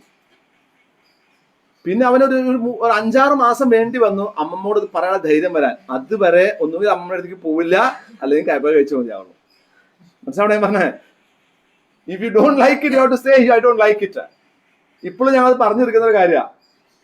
ഇപ്പോഴും അവൻ ചെല്ലണമെന്ന് പറഞ്ഞാൽ അമ്മമ്മ എന്ത് ചെയ്യും, കായ്പയ്ക്ക ഇട്ട് നോക്കും. അപ്പൊ അവനിപ്പോ ഇടയ്ക്ക് പറയാം, അമ്മമ്മ എനിക്ക് കായ്പയ്ക്ക വേണ്ടപ്പോ. അതുപോലെ നെറ്റ് ഇൻകം ഓരോ അപ്രോച്ചുകളും, ഈ അപ്രോച്ചിന് നെഗറ്റീവും പോസിറ്റീവും ഉണ്ട്. ഇതെല്ലാം പോസിറ്റീവ് ആണ് എന്ന് പറഞ്ഞാൽ ചിലപ്പോൾ നിങ്ങൾ തെറ്റായ വഴിയിലൂടെ പോകും. അതേസമയം അതിന്റെ നെഗറ്റീവ് കൂടി പഠിച്ചാൽ നിങ്ങൾക്ക് എന്താ ഗുണം, അത് ശരിയായ വഴി കണ്ടെത്താൻ നിങ്ങളെ സഹായിച്ചേക്കാം. നിങ്ങൾക്കും പറ്റിയിട്ടുണ്ടാവില്ല, ഇങ്ങനത്തെ അബദ്ധങ്ങളൊക്കെ പറ്റിയിട്ടുണ്ട് എപ്പോഴെങ്കിലൊക്കെ, ധാരാളം പറ്റും നമുക്കൊക്കെ. പക്ഷെ നമ്മൾ പെട്ടുപോണതാ. പക്ഷെ എന്താ വെച്ചാൽ അത് അവരെ സന്തോഷിപ്പിക്കാൻ വേണ്ടിയിട്ടല്ലേ. എന്റെ തടി കൂടാനുള്ള ഒരു കാരണം എൻ്റെ അമ്മായിമ്മ. അങ്ങനെ അവർ പ്ലേറ്റിൽ ചോറ് വിളമ്പാന്നറിയോ ഒരു സമയത്ത്. നമ്മൾ ഇത് എങ്ങനെ അവരോട് എതിർത്ത് പറയാ, വേണ്ടാന്ന് പറയാ. ഭാര്യ വീട്ടിൽ കുറെ ആദ്യത്തെ 2-3 കൊല്ലം നമുക്ക് തിരിച്ച് പറയാൻ പറ്റില്ല. കാരണം വെച്ചാൽ അവർ പാവങ്ങളല്ലേ. അവരിങ്ങോട്ട് സൈഡിലേക്ക് ഒത്തുക്കി ഉള്ളുമ്പോൾ അത് ചോറ് ഇങ്ങോട്ട് പൊട്ടിച്ചു കഴിഞ്ഞാണ്ടല്ലോ, പിന്നെ അതൊരു അക്ഷയപാത്രമാണ്. പിന്നെ അതില് പിന്നെ 2-3 കറി ഒക്കെ ഉണ്ടായിരിക്കും. അപ്പൊ ഇത് നമ്മളൊരു ശീലമായിട്ട് മാറിയപ്പോൾ നമ്മുടെ ജോലി അങ്ങനത്തെ ജോലിയാണ്. തടിയൊക്കെ ഉണ്ട് കൂടി. ഇപ്പൊ അമ്മോട് നമ്മൾ ക്ലിയർ ആയിട്ട് പറയാം, അമ്മ ഇപ്പോൾ ഒതുക്കിയോളം വേണ്ട എന്ന് പറയും. 1, 2 എത്ര കൊടുന്നാലും പകുതി ആക്കിക്കോളൂ എന്ന് പറയും. അമ്മ എപ്പോഴും ട്രാപ്പ് ചെയ്യും, അത് വേറെ വശം. പക്ഷെ എന്നാലും ട്രാപ്പിൽ നമ്മൾ പെടാണ്ട് നോക്കണം. അതാണ് നെഗറ്റീവും പോസിറ്റീവും മനസ്സിലാക്കുക എന്നുള്ളത്. Net operating income approach. Net operating income approach is opposite to net income approach. Net income അപ്രോച്ചിന്റെ ജസ്റ്റ് ഓപ്പോസിറ്റ് ആണ് നെറ്റ് ഓപ്പറേറ്റിംഗ് ഇൻകം അപ്രോച്ച്. എന്താണ് ഓപ്പോസിറ്റ്? നെറ്റ് ഓപ്പറേറ്റിംഗ് ഇൻകം അപ്രോച്ചിൽ the market value of the firm depends upon the net operating profit or EBIT and the overall cost of capital. Net operating income approach എന്താ പറയുന്നത്? Market value എന്ന് പറയുന്നത് അവര് operating പ്രോഫിറ്റിനനുസരിച്ചിട്ടാണ്, അല്ലെങ്കിൽ EBIT ആശ്രയിച്ചിട്ടാണ്, അതുപോലെ തന്നെ ഓവറോൾ കോസ്റ്റ് ഓഫ് ക്യാപിറ്റലിനെ ആശ്രയിച്ചിട്ടാണ്. ഡെറ്റ് കൂടിയാൽ കോസ്റ്റ് കുറയും എന്നാര് പറഞ്ഞു? നെറ്റ് ഇൻകം അപ്രോച്ച് പറഞ്ഞു. ഇവര് പറയുന്നത് നെറ്റ് ഇൻകം അല്ല നോക്കേണ്ടത്. ഏതാ നോക്കേണ്ടത്? Earning before interest and tax അല്ലെങ്കിൽ ഓവറോൾ കോസ്റ്റ് ഓഫ് ക്യാപിറ്റലിൽ ഉണ്ടാകുന്ന മാറ്റങ്ങളാണ് അത് നമുക്ക് കണക്കാക്കാൻ, ആ ക്യാപിറ്റൽ സ്ട്രക്ചർ ഏത് വേണമെന്ന് കണക്കാക്കാൻ കൺസിഡർ. ഞാൻ കുറച്ച് മുമ്പ് പറഞ്ഞില്ലേ ആൾക്കാർ പറ്റിക്കാൻ സാധ്യത, ഞാൻ ഇന്ന് രാവിലെ പറഞ്ഞു കഴിഞ്ഞതൊക്കെ. അതായത് earning before interest and tax എന്തുകൊണ്ടാണ് വരുന്നത്? ഇൻട്രസ്റ്റും ടാക്സും, ടാക്സ് സ്റ്റാറ്റ്യൂട്ടറി പേയ്മെന്റ് ആണ്, ഇൻട്രസ്റ്റ് നിർബന്ധമായും കൊടുക്കേണ്ട പേയ്മെന്റ് ആണ്. ഇത് രണ്ടും ചേർന്നിട്ടുള്ള ഒരു എമൗണ്ട് കണ്ടെത്തുക, അതാണ് നിങ്ങളുടെ ഓപ്പറേറ്റിംഗ് ഇൻകം. ആ ഓപ്പറേറ്റിംഗ് ഇൻകം വെച്ചിട്ടാണ് നിങ്ങളുടെ ബിസിനസ് ലാഭകരമാണോ അല്ലയോ എന്ന് നോക്കേണ്ടത്. നെറ്റ് ഇൻകം അപ്രോച്ച് എന്താ ചെയ്തത്? ഇൻട്രസ്റ്റും ടാക്സും കഴിഞ്ഞിട്ടുള്ള എമൗണ്ട് വെച്ചിട്ടാണ് നിങ്ങളുടെ കമ്പനി ലാഭമാണോ നഷ്ടമാണോ എന്ന് നോക്കി. ഇത്രയേ ഉള്ളൂ. The financing mix of capital structure is irrelevant and does not affect the value of the firm. ആശാൻ പറഞ്ഞ എന്താണ്? ക്യാപിറ്റൽ സ്ട്രക്ചറിലെ മിക്സ് എന്തല്ല, വിഷയമല്ല. എത്ര ഡെറ്റ് കൊണ്ടുപോയാലും EBIT എന്ന് പറയുമ്പോൾ എന്താണ്? ഇൻട്രസ്റ്റും ടാക്സും ഒന്നും അതിനെ ബാധിക്കുന്നില്ല. അപ്പോൾ എത്ര ഡെറ്റ് ആണെങ്കിലും എത്ര ഇക്വിറ്റി ആണെങ്കിലും അതിനെ, ആ കോസ്റ്റിനെ ബാധിക്കില്ല എന്നും, അത് രണ്ടും എന്താണ് ഒരേപോലെ തന്നെയാണ് ആൾക്കാരുടെ റിസ്ക് പെർസ്പെക്റ്റീവിനെ കണക്കാക്കുക എന്നും പറയുന്നു. ശരിയാണോ അത് അസംഷൻ? തെറ്റല്ലേ അത്? തെറ്റാണ്. അവർ പറയുന്നത് എന്താണ്? ഡെറ്റ് കൂടിയത് കൊണ്ട് കോസ്റ്റ് കൂടണമെന്നില്ല, കുറയണമെന്നുമില്ല എന്ന് പറയുന്നു. പക്ഷേ റിയൽ ലൈഫിൽ നമ്മളിപ്പോൾ കണ്ടു ഡെറ്റ് കൂടിയാൽ കോസ്റ്റ് കുറയുന്നു അല്ലേ? അതാണ് അസംഷൻ ശരിയും. അപ്പോൾ then the structure irrelevant and does not affect the value. The net operating income approach make the following താഴെ പറയുന്ന assumptions അതിലുള്ളത്. On the investors see the firm as a whole, thus capitalize the total earnings of the firm to find the value of the firm. അവര് ഒരു കമ്പനിയെ ആൾക്കാർ കാണുന്നത് debt, equity ഇതൊന്നും വെച്ചിട്ടല്ല, അവർ overall ഒരൊറ്റ നോട്ടത്തിലാണ് കാണുന്നത്. അതുകൊണ്ട് തന്നെ ഓവറോൾ പ്രോഫിറ്റ്, ഓപ്പറേറ്റിംഗ് പ്രോഫിറ്റ് വെച്ചിട്ടാണ് ആ കമ്പനി ലാഭത്തിലാണോ നഷ്ടത്തിലാണോ എന്ന് പറയേണ്ടത് എന്ന് വിശ്വസിക്കുന്നു. അതൊന്നും ശരിയല്ല. ഒരു കമ്പനി നോക്കുന്ന സമയത്ത് അവന്റെ ക്യാപിറ്റൽ സ്ട്രക്ചർ നോക്കിയിട്ടാണ് അതിലൊരു വലിയൊരു ഇൻവെസ്റ്റ്മെന്റ് നടത്തണോ വേണ്ടതെന്ന് ഞാൻ തീരുമാനിക്കുന്നത്. മനസ്സിലാവുന്നുണ്ടോ? അത് ഏതെങ്കിലും തരത്തിൽ വേറെ ടേക്ക് ഓവർ ചെയ്യാൻ സാധ്യതയുള്ള കമ്പനിയാണ്, വളരെ ചെറിയ ഇക്വിറ്റിയും കൂടുതൽ ഡെറ്റും ഉണ്ടെങ്കിൽ ഞാൻ ആ കമ്പനി ഇൻവെസ്റ്റ് ചെയ്യില്ല. അപ്പൊ ഈ അസംഷൻ തെറ്റാണ്. അതായത് ഈ അസംഷന്റെ ഏറ്റവും വലിയ വീക്ക്നെസ് ആണ് ഞാൻ പറയുന്നത്. അവർ പറയുന്നത് കമ്പനിയെ മുഴുവനുമായിട്ടും കാണുക, ക്യാപിറ്റൽ സ്ട്രക്ചർ നോക്കാതിരിക്കുക, ഓവറോൾ ഓപ്പറേറ്റിംഗ് പ്രോഫിറ്റ് എന്താണോ അത് വെച്ചിട്ടാണ് ആ കമ്പനിയിൽ ഇൻവെസ്റ്റ് ചെയ്യണോ വേണ്ടയോ എന്ന് തീരുമാനിക്കുന്നത് എന്ന് പറയുന്നു. 2. The overall cost of capital of the firm is constant and depends upon the business risks and also assumed to be unchanged. ഈ overall cost of capital business risk അനുസരിച്ച് മാത്രമാണ് മാറുന്നത്. അതുകൊണ്ട് തന്നെ മോസ്റ്റ് ഓഫ് ദ ടൈം എന്താണ്, ഇത് unchanged ആണ് എന്ന് വിശ്വസിക്കുന്നു. Overall cost of capital unchanged ആണോ? അല്ല. കോസ്റ്റ് ഓഫ് ഡെറ്റ് മാറിക്കൂടെ? കോസ്റ്റ് ഓഫ് ഇക്വിറ്റി മാറിക്കൂടെ? ഓവറോൾ കോസ്റ്റ് മാറിക്കൂടെ? The cost of debt is also taken as constant. ഇതും അപ്പൊ ഇത്രയേ ഉള്ളൂ ഇതിന് മാറ്റം. നെറ്റ് ഇൻകം നെറ്റ് ഓപ്പറേറ്റിംഗ് വ്യത്യാസം എന്താണ്? നെറ്റ് ഇൻകം പറയുന്ന അതേ അസംഷൻ തന്നെ, അതാണ് ഇക്വിറ്റിയുടെയും കോസ്റ്റ് ഡെറ്റിന്റെയും കോസ്റ്റ് മാറുന്നില്ല എന്ന് വിശ്വസിക്കുന്നു. നെറ്റ് ഇൻകം അപ്രോച്ചിൽ നമ്മൾ നെറ്റ് ഓപ്പറേറ്റിംഗ് ഇൻകം വെച്ചിട്ടാണ് കാൽക്കുലേറ്റ് ചെയ്യുന്നതെങ്കിൽ നെറ്റ് ഓപ്പറേറ്റിംഗ് ഇൻകം അപ്രോച്ചിൽ നമ്മൾ എന്ത് ചെയ്യും? ഓപ്പറേറ്റിംഗ് ഇൻകം വെച്ചിട്ട് ഒരു ലെവൽ മുകളിൽ നിന്ന് സ്റ്റാർട്ട് ചെയ്യുന്നു. അത്രയേ ഉള്ളൂ. The use of more and more debt in the capital structure increase the risk of the shareholders and thus results in increase the cost of equity. ഇവിടെയാണ് ഇവർ മാറ്റമുള്ളത്. അവർ പറയുന്നത് ഡെറ്റ് കൂടുന്നതനുസരിച്ചിട്ട് ഇക്വിറ്റി ഷെയർ ഹോൾഡേഴ്സിന്റെ റിസ്ക് പെർസ്പെക്റ്റീവ് കൂടുന്നു, അതുകൊണ്ട് തന്നെ കോസ്റ്റ് ഓഫ് ഇക്വിറ്റി കൂടുന്നു എന്ന് വിശ്വസിക്കുന്നു. The cost of equity increase is such as to completely offset the benefits of employing cheap debt. നിങ്ങൾ വില കുറഞ്ഞ ഡെറ്റ് നിങ്ങൾ കൊണ്ടുവന്നിട്ട് നിങ്ങളുടെ ക്യാപിറ്റൽ സ്ട്രക്ചറിൽ മിക്സ് ചെയ്യാൻ ശ്രമിക്കുമ്പോൾ ഓട്ടോമാറ്റിക്കലി എന്ത് സംഭവിക്കുന്നു? ഇക്വിറ്റിയുടെ കോസ്റ്റ് വർദ്ധിക്കുന്നു. അതുകൊണ്ട് നിങ്ങൾക്ക് പ്രത്യേകിച്ച് ഗുണമൊന്നുമില്ല. അപ്പോൾ ഡെറ്റ് കുറെ കൂട്ടിയതുകൊണ്ട് വലിയ ഗുണമൊന്നുമില്ല.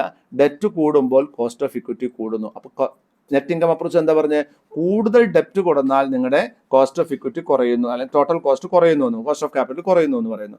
നേരെ ഓപ്പോസിറ്റാണ് പറയുന്നത്, ഡെറ്റ് കൊടുത്തിട്ട് കാര്യമൊന്നുമില്ല, ഡെറ്റ് കൊടുന്നാലും കൊടുന്നില്ലെങ്കിലും ഒരു കോസ്റ്റ് ഓഫ് ക്യാപിറ്റൽ നിങ്ങൾക്ക് ഉണ്ടാകും എന്നാര് പറയുന്നു? നെറ്റ് ഓപ്പറേറ്റിംഗ് ഇൻകം അപ്രോച്ചുകാരെ പറയുന്നു. അത് നെറ്റ് ഇൻകം അപ്രോച്ചിന്റെ ജസ്റ്റ് ഓപ്പോസിറ്റ്. അണ്ടർ NOI അപ്രോച്ചിൽ എന്താ പറയണത്? കോസ്റ്റ് ഓഫ് ഡെറ്റും കോസ്റ്റ് ഓഫ് ഇക്വിറ്റിയും എന്താണ്? കോൺസ്റ്റന്റ് ആണ്. ഇപ്പൊ നോക്കുക 5%, 10% എന്ന് വിചാരിക്കുക. നമ്മൾ കൂടുതൽ അതിൽ എന്തുകൊണ്ടിരുന്നു? ഈ ഡെറ്റ് കൊണ്ടുവന്നതനുസരിച്ചിട്ട് ഇക്വിറ്റി ഷെയർ ഹോൾഡേഴ്സിന് ആ കമ്പനിയെ കുറിച്ചിട്ടുള്ള അൺസർട്ടനിറ്റി വർദ്ധിക്കുന്നു. ഓട്ടോമാറ്റിക്കലി കോസ്റ്റ് ഓഫ് ഇക്വിറ്റി വർദ്ധിച്ചുകൊണ്ടിരിക്കുന്നു. അതാണ് ഇവിടെ കാണിക്കുന്നത്. Let us repeat the same example. ഏത് എക്സാമ്പിൾ ആണോ നമ്മളിപ്പോൾ കണ്ടത് അതേ എക്സാമ്പിൾ. ഇവിടെ എന്താ ഉണ്ടായിരുന്നത്? കമ്പനിക്ക് 2 ലക്ഷം രൂപയാണ് ഇൻവെസ്റ്റ്മെന്റ് ഉള്ളത്. ഓപ്പറേറ്റിംഗ് ഇൻകം എത്രയാണ്? 50,000. ഒരേ എക്സാമ്പിൾ വെച്ച് ഡിഫറെന്റ് ആൻസർ വരികയാണ്. 50,000. ഇത് 2 സിനാറിയോ ആണ് അവർ കൺസിഡർ ചെയ്യുന്നത്. ഒന്നില് ഡെറ്റ് ഇല്ല, ഒന്നില് ഈക്വൽ ഡെറ്റും ഈക്വൽ ഇക്വിറ്റിയും. Then let us assume that അവരുടെ overall equity cost of capital 10% and cost of debt 8%. Same problem. Okay, the return expected is 10%. നമുക്ക് നോക്കാം, ഓരോന്നായിട്ട് നമുക്ക് കണക്കാക്കാം കേട്ടോ. നമുക്ക് ആ ടേബിളിലേക്ക് പോവാം. ടേബിൾ എങ്ങനെയാണുള്ളത്? സിനാറിയോ എ നോക്കാം. ഒരൊറ്റ സിനാറിയോ. എത്രയാണ് നിങ്ങളുടെ ഇൻവെസ്റ്റ്മെന്റ്? 2 ലക്ഷം. അത് ഫുള്ളായിട്ടും എന്താണ്? ഇക്വിറ്റി ആണ്. അപ്പൊ ഡെറ്റ് എത്രയാണ്? 0. കോസ്റ്റ് ഓഫ് ഡെറ്റ് എത്രയാണ്? 8%. അത് നമുക്ക് ഇൻഫാക്ട് ഈ സിനാറിയോയിൽ 0 ആണ്. ദെൻ ഓപ്പറേറ്റിംഗ് ഇൻകം എത്രയാണ്? 50,000. എത്രയാണ് ഓവറോൾ ക്യാപിറ്റലൈസേഷൻ റേറ്റ്? 10%. നമുക്ക് പറഞ്ഞിട്ടില്ലേ? അപ്പൊ 50,000 ഡിവൈഡ് ബൈ 10 × 100. അപ്പൊ നമുക്ക് എന്ത് കിട്ടും? 5 ലക്ഷം രൂപ കിട്ടും അല്ലെ? 5 ലക്ഷം രൂപയാണ് total market value. Then interest on debt ഉണ്ടോ ഇതില്? ഇല്ല. ഇൻട്രസ്റ്റ് ഓൺ ഡെറ്റ് ഉണ്ടോ? ഇല്ല. അപ്പൊ നമുക്ക് എത്ര കിട്ടി? ഇൻട്രസ്റ്റ് ഓൺ ഡെറ്റ് ഇല്ല. ദെൻ ഡെറ്റ് ക്യാപിറ്റലൈസേഷൻ റേറ്റ് 0.08 ആണ്, നമുക്ക് അപ്ലിക്കബിൾ അല്ല. അപ്പൊ market value of the equity എത്രയാണ്? 5 ലക്ഷം രൂപ. സോ ഡെറ്റ് ഇല്ലാത്തതുകൊണ്ട് 5 ലക്ഷം രൂപയാണ് മാർക്കറ്റ് വാല്യൂ ഓഫ് ഇക്വിറ്റി. അല്ലെ? ക്ലിയർ അല്ലേ? അടുത്ത സിനാറിയോ നമുക്ക് ഒന്നുകൂടി മനസ്സിലാവും. അടുത്ത സിനാറിയോ എന്താണ്? 50-50 ആണ്.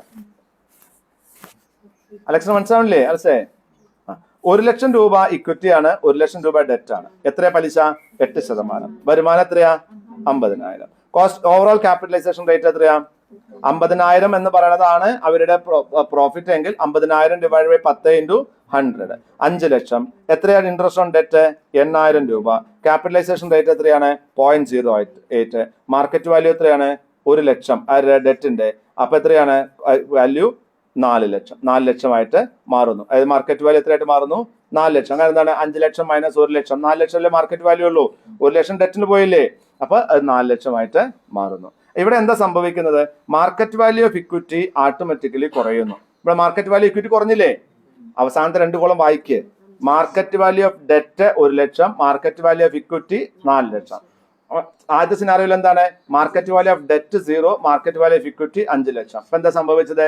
ഡെറ്റ് കൊടുത്തതോടുകൂടി മാർക്കറ്റ് വാല്യൂ ഓഫ് ഇക്വിറ്റി കുറഞ്ഞു. അപ്പൊ എന്തായി? കൂടുതൽ ഡെറ്റ് കൊണ്ടുവന്നാലുള്ള ഗുണം മാർക്കറ്റ് വാല്യൂവിൽ കുറയുന്നത് വഴി ഇക്വിറ്റി ഷെയർ ഹോൾഡേഴ്സിന് കിട്ടുന്നില്ല. അതുകൊണ്ട് കൂടുതൽ ഡെറ്റ് കൊണ്ടുവന്നിട്ട് കാര്യമില്ല എന്നിട്ട് പറയുന്നു. മനസ്സിലായോ പറഞ്ഞത്? അതായത് ആദ്യത്തെ സിനാറിയോയില് earning before interest and tax എന്ന് ഇൻട്രസ്റ്റ് കുറച്ച് ടാക്സ് കുറച്ച് കിട്ടുന്ന വരുമാനം വെച്ചുകൊണ്ട് ക്യാപിറ്റൽ കണ്ടുപിടിച്ചിട്ട് ഇക്വിറ്റി വാല്യൂ കണ്ടുപിടിച്ചിട്ട് അതിലേക്ക് ഡെറ്റ് ആഡ് ചെയ്താൽ ടോട്ടൽ കോസ്റ്റ് കിട്ടുന്നു. അതേ സിനാറിയോ ഇവിടെ വരുന്ന സമയത്ത് സംഗതി കഴിഞ്ഞു പോവാണ്. എന്താണ്? ഫസ്റ്റ് സിനാറിയോയിൽ നമ്മൾ നോക്കുന്നത് ഇക്വിറ്റിയുടെ കോസ്റ്റ് എത്രയാണ്? 2 ലക്ഷം രൂപ ക്യാപിറ്റൽ ഇൻവെസ്റ്റ് ചെയ്ത കമ്പനി 50,000 രൂപ വരുമാനം ഉണ്ടാക്കുമ്പോൾ ഡെറ്റ് ഒന്നും ഇല്ലെങ്കിൽ 50,000 ഡിവൈഡഡ് ബൈ 10 × 100, 5 ലക്ഷം രൂപയാണ് cost of value of equity. 5 ലക്ഷം രൂപ ഇക്വിറ്റിക്ക് വാല്യൂ, ഇക്വിറ്റി ഷെയർ ഹോൾഡേഴ്സിന് വിലയുണ്ട്. അതേസമയം 1 ലക്ഷം രൂപ ഡെറ്റും 1 ലക്ഷം രൂപ ഇക്വിറ്റി ആണെന്നുണ്ടെങ്കിൽ അവരുടെ കോസ്റ്റ് എങ്ങനെയാണ് വരുന്നത്? 2 ലക്ഷം രൂപയാണ് അവരുടെ ടോട്ടൽ ക്യാപിറ്റല്. അതിന് 50,000 രൂപ എന്ത് കിട്ടുന്നുണ്ട്? ഇൻട്രസ്റ്റ് വരുമാനം കിട്ടുന്നുണ്ട്. 50,000 കിട്ടുന്ന സമയത്ത് 5 ലക്ഷം രൂപയാണ് മാർക്കറ്റ് വാല്യൂ ആയിട്ട് ഷെയറിന്റെ കാണേണ്ടത്. 8,000 രൂപ നമ്മൾ ഇൻട്രസ്റ്റ് ഉണ്ട്. അതുകൊണ്ട് തന്നെ നമുക്ക് എത്രയായി? 5 ലക്ഷത്തില് 1 ലക്ഷം രൂപ എന്താണ്? കോസ്റ്റ് ഓഫ് ഡെറ്റ് ആണ്. അപ്പൊ 5 ലക്ഷം രൂപ, 4 ലക്ഷം രൂപയാണ് കോസ്റ്റ് ഓഫ് ഇക്വിറ്റി ഉള്ളൂ, വാല്യൂ ഓഫ് ഇക്വിറ്റി ഉള്ളൂ. മാർക്കറ്റ് വാല്യൂ ഓഫ് ഇക്വിറ്റി 1 ലക്ഷം രൂപ ഡെറ്റ് എടുക്കുന്ന അനുസരിച്ചിട്ട് 1 ലക്ഷം രൂപ കുറയുന്നു. അതുവഴി എന്താണ്ടായേ? ഈ ഡെറ്റ് വാങ്ങിയത് കൊണ്ട് 8,000 രൂപ നമുക്ക് ആ ലാഭമുണ്ട്, ടാക്സിന് ലാഭമുണ്ട്. ഈ ലാഭമൊക്കെ എവിടെ നഷ്ടപ്പെടുന്നു? ഈ മാർക്കറ്റ് വാല്യൂ ഉണ്ടാകുന്ന ഡിഫറൻസിൽ നഷ്ടപ്പെടുന്നു. There are 2 points to be noted. The cost of debt-ഉം cost of capital-ഉം constant ആണ്. The cost of equity go up or go down in the increasing or decreasing leverage. നമ്മുടെ കോസ്റ്റ് ഓഫ് ഡെറ്റും cost of ക്യാപിറ്റലും stagnant ആണ്. അതുകൊണ്ട് തന്നെ കൂടുതൽ debt കൊണ്ടുവരുമ്പോഴോ കുറച്ച് debt കൊണ്ടുവരുമ്പോഴോ എന്തുണ്ടാകുന്നു? ആ കോസ്റ്റ് ഓഫ് ക്യാപിറ്റൽ കുറയുന്നതിനോ കൂടുന്നതിനോ സാധ്യതയുണ്ട്.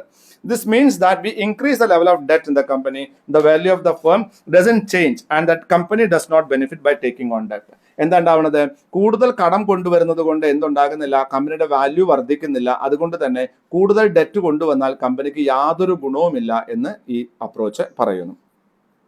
ഒരു എക്സാമ്പിൾ നമുക്ക് നോക്കാം. വാല്യൂ നോക്കാം. എന്താണ് കമ്പനിയുടെ വാല്യൂ എന്ന് പറഞ്ഞാൽ? Earning before interest and tax divided by operating cost ആണ് അതിന്റെ വാല്യൂ ഓഫ് ദ ഫേം എന്ന് പറയുന്നത്. ഈ വാല്യൂ ഓഫ് ഫേമിനെ നമുക്ക് എന്ത് ചെയ്യാം?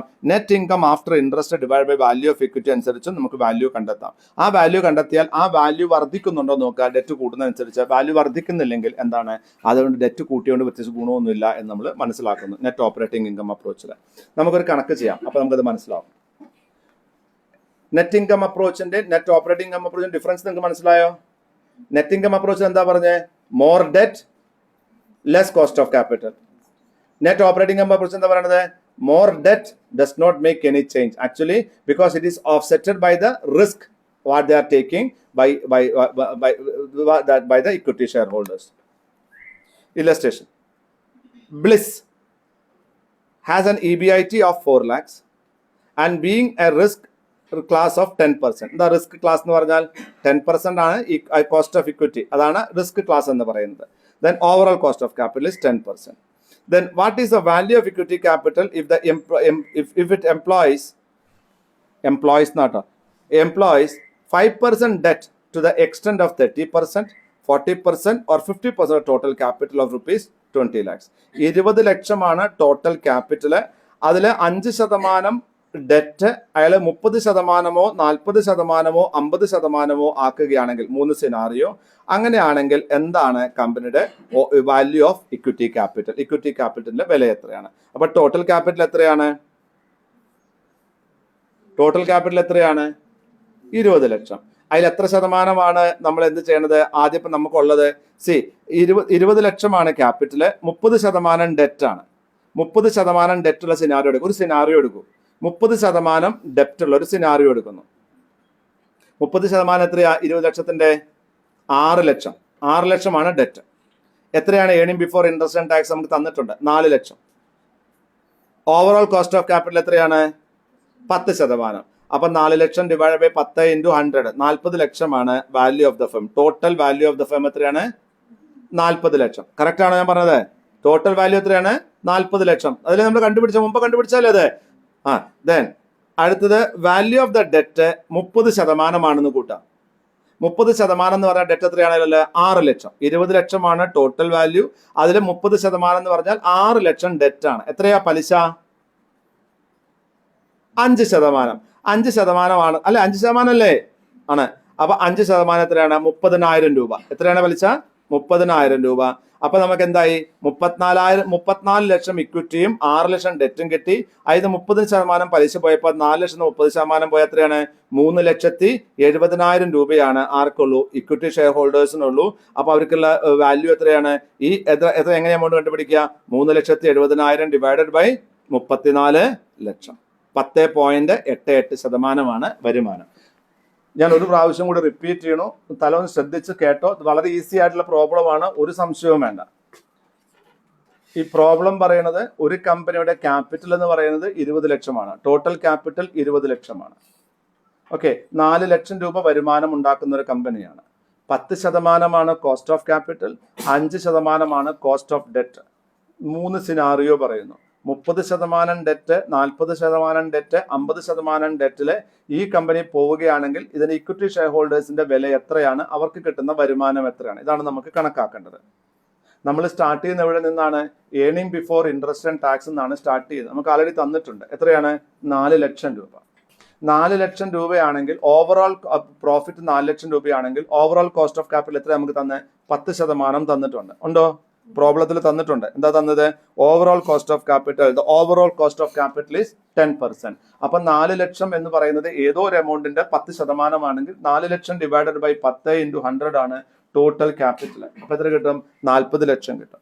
ഈ 40 ലക്ഷത്തില് നിങ്ങൾ എത്ര കണക്കാക്കാൻ പറയാം? എത്ര ഡെറ്റ് ഉണ്ടെന്ന് പറഞ്ഞ്? ആദ്യത്തെ സിനാരിയോയില് 30%. 30% എന്തിന്റെ? 20 ലക്ഷത്തിന്റെ ടോട്ടൽ ക്യാപിറ്റൽ ഉണ്ട്. 20 ലക്ഷത്തിന്റെ 30%. അപ്പൊ എത്രയായി? 6 ലക്ഷം. അപ്പോ 6 ലക്ഷം ഡെറ്റ് ഉണ്ട്. 6 ലക്ഷം എത്രയാ പലിശ എന്ന് പറഞ്ഞാൽ നമ്മളോട്? 5%. 6 5 30, 30,000 രൂപ പലിശയാണ്. കറക്റ്റ് ആണേ? ഇനി നമ്മൾ ഒന്നുകൂടി മനസ്സിലാക്കാം. 40 ലക്ഷം രൂപയാണ് നമ്മുടെ ടോട്ടൽ ക്യാപിറ്റൽ. അതിൽ 6 ലക്ഷം രൂപ ഡെറ്റ് ആണ്. അപ്പൊ 34 ലക്ഷം രൂപയാണ് ഇക്വിറ്റി. സംശയമൊന്നുമില്ലല്ലോ. ഇനി നിങ്ങളുടെ വരുമാനം എത്രയാണ്? 4 ലക്ഷം രൂപ. അതിൽ ഡെറ്റിന്റെ കോസ്റ്റ് എത്രയാണ്? 30,000. അപ്പൊ 4 ലക്ഷം മൈനസ് 30,000 കഴിഞ്ഞ് 3,70,000 രൂപയാണ് ഇക്വിറ്റി ഷെയർ ഹോൾഡേഴ്സിന്റെ പൈസ. ആണോ? ഇക്വിറ്റി ഷെയർ ഹോൾഡേഴ്സ് എത്രയാ? 3,70,000 രൂപ. എത്ര പേർക്കാണ് കിട്ടുന്നത്? 34 ലക്ഷം രൂപ ഇൻവെസ്റ്റ് ചെയ്ത ആൾക്കാർക്കാണ് കിട്ടുന്നത്. അപ്പൊ എത്ര ശതമാനമാണ്? 10.88%. കറക്റ്റ് അല്ലേ? ക്ലിയർ ആണ്? ഞാൻ പറഞ്ഞതുപോലെ മനസ്സിലാക്കിയാൽ നിങ്ങൾക്ക് മനസ്സിലാവും. അടുത്തെടുക്കാം, സിനാറിയോ 2 എടുക്കാം. അപ്പൊ ഒന്നുകൂടി മനസ്സിലാവും. ഇത് 3 സിനാറിയോ ഞാൻ പറയാം. സിനാറിയോ ഇത് കോമൺ മനസ്സിലാവുണ്ടോ? നമുക്ക് കോമൺ ആയിട്ട് ആലോചിച്ചത് കിട്ടും. ഞാൻ അടുത്ത സിനാറിയോ ഞാൻ പറയണത് ശ്രദ്ധിച്ചോ? അതിനൊപ്പം വന്നോ? 4 ലക്ഷം രൂപയാണ് വരുമാനം. എത്ര വരുമാനം? 4 ലക്ഷം രൂപ. എത്രയാ നമ്മുടെ ഓവറോൾ കോസ്റ്റ് ഓഫ് ക്യാപിറ്റൽ തന്നത്? 10%. ഓവറോൾ കോസ്റ്റ് ഓഫ് ക്യാപിറ്റലും കോസ്റ്റ് ഓഫ് ക്യാപിറ്റലും 2 ഓവറോൾ കോസ്റ്റ് ഓഫ് ക്യാപിറ്റൽ എന്ന് പറഞ്ഞാൽ total including debt, total cost of capital നമ്മൾ കഴിഞ്ഞ പ്രോബ്ലത്തിൽ കണ്ടുപിടിച്ചത്. ടു കോസ്റ്റ് ഓഫ് ക്യാപിറ്റൽ എന്ന് പറഞ്ഞാൽ കോസ്റ്റ് ഓഫ് ഇക്വിറ്റി ക്യാപിറ്റൽ, അത് ഇക്വിറ്റി ക്യാപിറ്റലിൽ മാത്രമാണ്. മനസ്സിലാവുന്നുണ്ട് പറഞ്ഞത്? അപ്പോൾ വായിക്കണം അതിനെ. ഓവറോൾ കോസ്റ്റ് ഓഫ് ക്യാപിറ്റൽ 4 ലക്ഷമാണ് ഓവറോൾ കോസ്റ്റ് ഓഫ് ക്യാപിറ്റൽ. അപ്പൊ എത്രയാണ് നിങ്ങളുടെ ടോട്ടൽ ക്യാപിറ്റൽ? എത്രയാണ് total value of the capital, market value of capital? 40 ലക്ഷം രൂപ. 40 ലക്ഷം രൂപ. എത്രയാ നിങ്ങളുടെ ഡെറ്റ്? എത്രയാ? 40%, അല്ലേ? അപ്പൊ എത്ര 40%? ടോട്ടൽ ക്യാപിറ്റൽ 20 ലക്ഷം, അതിന് 40%, അപ്പൊ 8 ലക്ഷം. ഓക്കെ, അപ്പൊ ടോട്ടൽ ഇക്വിറ്റി ക്യാപിറ്റൽ എത്രയാ? 40 ലക്ഷം മൈനസ് 8 ലക്ഷം എത്രയാ? 32 ലക്ഷം, അല്ലേ? ദെൻ എത്ര രൂപ നിങ്ങളുടെ ചെലവ് ഇൻട്രസ്റ്റ് വരിക? 8 ലക്ഷത്തിന് 5%, എത്രയാ? 40,000 രൂപ. എത്രയാ നിങ്ങളുടെ പ്രോഫിറ്റ്? 4 ലക്ഷം. 4 ലക്ഷം മൈനസ് 40,000 3,60,000 ആണ് ഇക്വിറ്റി ഷെയർ ഹോൾഡേഴ്സിനുള്ള പ്രോഫിറ്റ്. അപ്പൊ 3,60,000 ഡിവൈഡഡ് ബൈ 32 ലക്ഷം ഇൻറ്റു 100.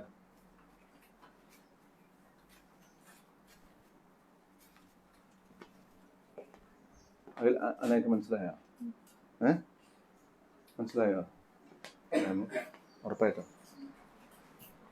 മനസ്സിലായോ? മനസ്സിലായോ? ആ പ്രോബ്ലം എവിടെയമ്മോ? ഇതിലില്ലേ പ്രോബ്ലം? ഇല്ലേ? ഇതിലുണ്ട്. മനസ്സിലാവുണ്ടോ തനിക്ക് എങ്ങനെ വന്നതെന്ന്? സിമ്പിൾ അല്ലേ? അതായത് 4 ലക്ഷം രൂപയാണ് ഒരു കമ്പനിയുടെ ടോട്ടൽ പ്രോഫിറ്റ്.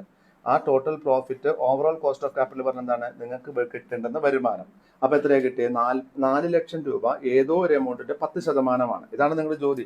അതായത് ഏതോ ഒരു ക്യാപിറ്റലുണ്ട്, അതിന്റെ 10% എന്ത്? 4 ലക്ഷം രൂപ ഇവിടെ തന്നിട്ടുണ്ട്, വരുമാനമായിട്ട് തന്നിട്ടുണ്ട്. ഇവിടെ തന്നിട്ടുണ്ടാവും 4 ലക്ഷം രൂപ തന്നിട്ടുണ്ടാവും, അല്ലേ? അപ്പൊ 4 ലക്ഷം ഡിവൈഡഡ് ബൈ 10 ഇൻറ്റു 100 അടിച്ചാൽ എന്ത് കിട്ടും? നിങ്ങളുടെ ടോട്ടൽ ക്യാപിറ്റൽ കിട്ടും. അതായത് ഇക്വിറ്റിയും ഡെറ്റും അനുസരിച്ചുള്ള ടോട്ടൽ ക്യാപിറ്റലിന്റെ മാർക്കറ്റ് വാല്യൂ കിട്ടും. 40,000 ഡിവൈഡഡ് ബൈ 4 ലക്ഷം ഡിവൈഡഡ് ബൈ 10 ഇൻറ്റു 100, അപ്പൊ 40 ലക്ഷം കിട്ടും. ഈ 40 ലക്ഷമാണ് നിങ്ങളുടെ ടോട്ടൽ ക്യാപിറ്റൽ. അതിൽ എന്തൊക്കെയുണ്ട്? നമ്മൾ ശ്രദ്ധിക്കുന്നുണ്ടോ? Total capital. ആ ടോട്ടൽ ക്യാപിറ്റൽ എന്തൊക്കെയുണ്ട്? ഇക്വിറ്റി ഉണ്ട്, ഡെറ്റും ഉണ്ട്. അപ്പൊ അതിലേക്ക് ഡെറ്റ് എത്രയാണ് നമ്മളോട് പറഞ്ഞു? 40% ഡെറ്റ്. 40% ഡെറ്റ് എന്ന് പറഞ്ഞാൽ ഏത് എമൗണ്ടിന്റെ? ഫേസ് വാല്യൂ, നമ്മുടെ total real capital. Real capital എവിടെയെന്ന് കണക്കിൽ 20 ലക്ഷം. അപ്പൊ 8 ലക്ഷം രൂപ നിങ്ങളുടെ ഡെറ്റ് ആണ്. അപ്പൊ ടോട്ടൽ ക്യാപിറ്റൽ, നിങ്ങൾ ടോട്ടൽ വാല്യൂ ഓഫ് ക്യാപിറ്റൽ 40 ലക്ഷം കിട്ടിയപ്പോൾ അതിൽ 8 ലക്ഷം എന്താണ്? ഡെറ്റിന്റെ വിലയാണ്. അപ്പോൾ ഇക്വിറ്റിയുടെ ഇപ്പോഴത്തെ വില എത്രയാണ്? 32 ലക്ഷം രൂപയാണ്. ഈ 32 ലക്ഷം രൂപയ്ക്ക് എത്ര വരുമാനം കിട്ടിയെന്നല്ലേ നമുക്ക് അറിയണ്ടേ? നിങ്ങളുടെ കമ്പനിയിൽ എത്ര പ്രോഫിറ്റ് ഉണ്ട്? 4 ലക്ഷം. ഈ ഡെറ്റിന് 6 ലക്ഷത്തിന് പലിശ കൊടുക്കണ്ടേ? അല്ലെങ്കിൽ 8 ലക്ഷത്തിന് പലിശ കൊടുക്കണ്ടേ? ആ പലിശ നിങ്ങൾ കൊടുക്കുക, അത് കുറയ്ക്കുക. ആ കുറച്ച എമൗണ്ട് ആണ് ഇക്വിറ്റി ഷെയർ ഹോൾഡേഴ്സിന്റെ പൈസ. ആ പൈസ ഡിവൈഡഡ് ബൈ ഇക്വിറ്റി ഷെയർ ഹോൾഡേഴ്സിന്റെ വില, മാർക്കറ്റ് വാല്യൂ ഇൻറ്റു 100 അടിച്ചാൽ ഇപ്പൊ നമുക്ക് അതിന്റെ പ്രൈസ് കിട്ടും കേട്ടോ. ഇവിടെ എന്ന് ശ്രദ്ധിക്കേണ്ടത്, ഈ ഡെറ്റിന് മാത്രമാണ് ഓപ്പണിംഗ് പ്രൈസ് കണക്കാക്കേണ്ടത്, മറ്റൊക്കെ മാർക്കറ്റ് വാല്യൂ അനുസരിച്ചാണ് കണക്കാക്കേണ്ടത്. മൂന്നാമത്തെ സിനാറിയോ, എത്ര ശതമാനം? 50% ഡെറ്റ്. ഇപ്പൊ നമ്മളിപ്പോ എന്താ അതിന്റെ പെർസെന്റേജ് കണക്കാക്കണം. എത്രയാണ്? 11.25 പെർസെന്റേജ്. ഏത്? 40% ഡെറ്റ് ആക്കിയിട്ടുണ്ടെങ്കിൽ നമുക്ക് എന്ത് സംഭവിച്ചു? കോസ്റ്റ് ഓഫ് ഇക്വിറ്റി 11.25 വർദ്ധിച്ചു. അതായത് ഡെറ്റ് കൂടുന്നതനുസരിച്ചിട്ട് എന്തുണ്ടാവുന്നു? കോസ്റ്റ് ഓഫ് ഇക്വിറ്റി വർദ്ധിക്കുന്നു. ഇനി അടുത്ത ഒന്നുകൂടി നോക്കാം. 50% ഡെറ്റ് ആകുന്നു. 50% ഡെറ്റ് ആകുന്നു. ഇവിടെ കോസ്റ്റ് ഓഫ് ഇക്വിറ്റിയും കോസ്റ്റ് ഓഫ് ഡെറ്റും കോൺസ്റ്റന്റ് ആണെന്നും അത് കുറയുകയാണ് ചെയ്യുക എന്നുമാണ് നെറ്റ് ഇൻകം അപ്രോച്ചിൽ പറഞ്ഞത്. ഇത് നേരെ ഓപ്പോസിറ്റ് വേണം, കൂടുന്നു എന്നാണ് പറയുന്നത്. ഇവിടെ ഒന്നുകൂടി നിൽക്കുക, 50% ഡെറ്റ് ആണ്. എത്രയാണ് നിങ്ങളുടെ ലാഭം? 4 ലക്ഷം. അതെത്രയായി? 40 ലക്ഷമാണ് ടോട്ടൽ ക്യാപിറ്റൽ. നിങ്ങൾ ആ ടോട്ടൽ ക്യാപിറ്റൽ എത്രയാണ്? ഡെറ്റ് 50%. അപ്പൊ 50% എത്രയാണ്? 10 ലക്ഷം. ഏതിന്റെ? 20 ലക്ഷത്തിന്റെ 50%, 10 ലക്ഷം. അപ്പൊ 40 ലക്ഷം മൈനസ് 10 ലക്ഷം 30 ലക്ഷമാണ് നിങ്ങളുടെ value of equity. Is it clear? Okay. Now what is the interest? Interest നിങ്ങൾക്ക് ആൾറെഡി അറിയാം. എത്രയാണ്? 10 ലക്ഷത്തിന്റെ 5%, 50,000 രൂപ. അപ്പൊ എത്രയാണ് നിങ്ങളുടെ ടോട്ടൽ പ്രോഫിറ്റ്? 4 ലക്ഷം മൈനസ് 50,000, 3.5 ലക്ഷം രൂപയാണ് നിങ്ങൾക്ക് എന്തുള്ളൂ? ഇക്വിറ്റി ഷെയർ ഹോൾഡേഴ്സിന് കൊടുക്കുന്നതിന് വേണ്ടി നിങ്ങൾ ഏൺ ചെയ്ത പ്രോഫിറ്റ് ഉള്ളൂ. അപ്പൊ നമ്മൾ എന്ത് ചെയ്യണം? ഇക്വിറ്റി ഷെയർ ഹോൾഡേഴ്സിനുള്ള profit divided by equity share ഹോൾഡേഴ്സിന്റെ മാർക്കറ്റ് വാല്യൂ ഇൻറ്റു 100 അടിച്ചാൽ അവരെ പെർസെന്റേജ് കിട്ടി. ഇപ്പൊ എത്രയാണ്? 3.5 ലക്ഷം ഡിവൈഡഡ് ബൈ എത്രയാണ്? 30 ലക്ഷം ഇൻറ്റു 100. അപ്പൊ എത്ര കിട്ടും? 11.67%. അപ്പൊ എന്താ ഉണ്ടാവുന്നത്? കോസ്റ്റ് ഓഫ് ഇക്വിറ്റി ക്യാപിറ്റൽ എന്താണ്? കൂടുതൽ ഡെപ്റ്റ് കൊണ്ടുവരുമ്പോൾ കോസ്റ്റ് ഓഫ് ഇക്വിറ്റി വർദ്ധിക്കുന്നു. അതുകൊണ്ട് തന്നെ കൂടുതൽ ഡെറ്റ് കൊണ്ടുവന്നിട്ട് പ്രത്യേകിച്ച് കാര്യമൊന്നുമില്ല, കോസ്റ്റ് ഓഫ് ക്യാപിറ്റൽ വർദ്ധിച്ചുകൊണ്ടേ ഇരിക്കും. Assumptions. Illustration 2. Ample ample limited operating income എത്രയാണ്? EBIT 5 ലക്ഷമാണ്. The firm's cost of debt is 10%. Cost of debt എത്രയാണ്? 10%. കറന്റ്ലി ഫേമിന് എന്തുണ്ട്? Firm employ 15 lakhs of debt, അതായത് 5 ലക്ഷം രൂപയാണ് ഓപ്പറേറ്റിംഗ് ഇൻകം. അതിന്റെ കോസ്റ്റ് ഓഫ് ഡെറ്റ് എത്രയാണ്? Firms cost of debt 10%. 15 ലക്ഷം രൂപ അവരെന്തുണ്ട്? Debt ഉണ്ട്. Then overall cost of capital എത്രയാണ്? 15% ആണ്. വളരെ സിമ്പിൾ അല്ലേ അത്? നെറ്റ് ഓപ്പറേറ്റിംഗ് ഇൻകം എത്രയാണ്? പഴയ രീതിയിലും ചെയ്യാം, പുതിയ രീതിയിലും ചെയ്യാം. നമുക്കിപ്പോൾ പുതിയ രീതിയിൽ ചെയ്യാം. നമ്മളിപ്പോൾ ചെയ്ത രീതിയിൽ ചെയ്താൽ ഈ ഉത്തരം തന്നെ കിട്ടും. 5 ലക്ഷമാണ്. നല്ല നെറ്റ് ഇൻകം അപ്രോച്ച് ചെയ്ത പോലെയാണ് ചെയ്യുന്നത്. നമ്മുടെ ഓപ്പറേറ്റിംഗ് ഇൻകം എത്രയാണ്? 5 ലക്ഷം. അതിന് ഇൻട്രസ്റ്റ് കുറച്ചു. എത്രയാണ്? 10% ഓഫ് 10% അല്ലേ? 10% ഓഫ് 15 lakhs 1.5 ലക്ഷം. അപ്പൊ എത്രയാണ്? 3.5 ലക്ഷം കിട്ടി. 3.5 ലക്ഷത്തിന് total cost of capital KO is already given 15%. ഇത് തെറ്റല്ലേ? തെറ്റല്ലേ ഇത്? ഞാൻ ചോദിച്ചതല്ല, ഞാൻ ചോദിച്ചത് സിമ്പിൾ ചോദ്യം ചോദിച്ചത്. അതായത് ഓവറോൾ കോസ്റ്റ് ഓഫ് ക്യാപിറ്റൽ എന്ന് പറഞ്ഞാൽ ഡെറ്റിന്റെയും ഇക്വിറ്റിയുടെയും ചേർത്തിട്ടുള്ള കോസ്റ്റ് അല്ലേ? അപ്പോ earning before interest and tax divided by overall cost of capital into 100 അല്ലേ കണക്കാക്കണ്ടേ? അല്ലേ? മനസ്സിലായോ? ഈ കണക്കിന്റെ മിസ്റ്റേക്ക് നിങ്ങൾക്ക് പറഞ്ഞു തരികയാണ് ഞാൻ. നെറ്റ് ഇൻകം അപ്രോച്ച് ആണ് നമ്മൾ, നെറ്റ് ഓപ്പറേറ്റിംഗ് ഇൻകം അപ്രോച്ച് ആണ് ചെയ്യുന്നത്, നെറ്റ് ഇൻകം അപ്രോച്ച് അല്ല. നെറ്റ് ഓപ്പറേറ്റിംഗ് ഇൻകം അപ്രോച്ച് ആണെങ്കിൽ earning before interest and tax divided by overall cost of capital into 100 ആണ് total market value of the capital. തൊട്ടും ബദല് ചെയ്തേ. അപ്പൊ ഈ പ്രോബ്ലം ചെയ്ത രീതി തെറ്റാണെന്ന് മനസ്സിലായോ? ഇത് അവിടെ പോയിട്ട് നോക്കിയാൽ നിങ്ങൾക്ക് രണ്ടും ഒന്നായിട്ട് തോന്നാതിരിക്കാൻ വേണ്ടിയിട്ടാണ് പറഞ്ഞത്. മഞ്ഞയും കണ്ട ഒന്ന് തോന്നും, പച്ചയും കണ്ട ഒന്ന് തോന്നും. അപ്പൊ അവിടെ എഴുതി വെക്കണം, ഈ കണക്ക് നെറ്റ് ഇൻകം അപ്രോച്ചിലാണ് ചെയ്തിട്ടുള്ളത്. ഇത് നെറ്റ് ഓപ്പറേറ്റിംഗ് ഇൻകം അപ്രോച്ചിലല്ല. 5 ലക്ഷമാണ് നെറ്റ് ഇൻകം അപ്രോച്ചാണ് നമ്മൾ ചെയ്യണത്. നെറ്റ് ഓപ്പറേറ്റിംഗ് ഇൻകം അപ്രോച്ച് ആണ് എന്താണ് ചെയ്യേണ്ടിരുന്നത്? തൊട്ട് ഇപ്പുറത്ത് എഴുതാം. അനഘ എത്രയാണ്? 5 ലക്ഷം അല്ലേ ക്യാപിറ്റല്? ടോട്ടൽ പ്രോഫിറ്റ് 5 ലക്ഷം ഡിവൈഡഡ് ബൈ എത്രയാണ് നമ്മുടെ ഓവറോൾ കോസ്റ്റ് ഓഫ് ക്യാപിറ്റല്? 15%. 5 ലക്ഷം ഡിവൈഡഡ് ബൈ 15 ഇൻറ്റു 100 എത്രയാ വരിക?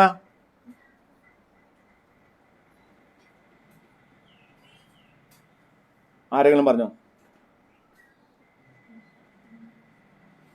5 ലക്ഷം ഡിവൈഡഡ് ബൈ 15 ഇൻറ്റു 100 എത്ര സമയം എടുക്കും? അതിനെ കാൽക്കുലേറ്ററിനോട് എത്ര സമയം എടുക്കേ?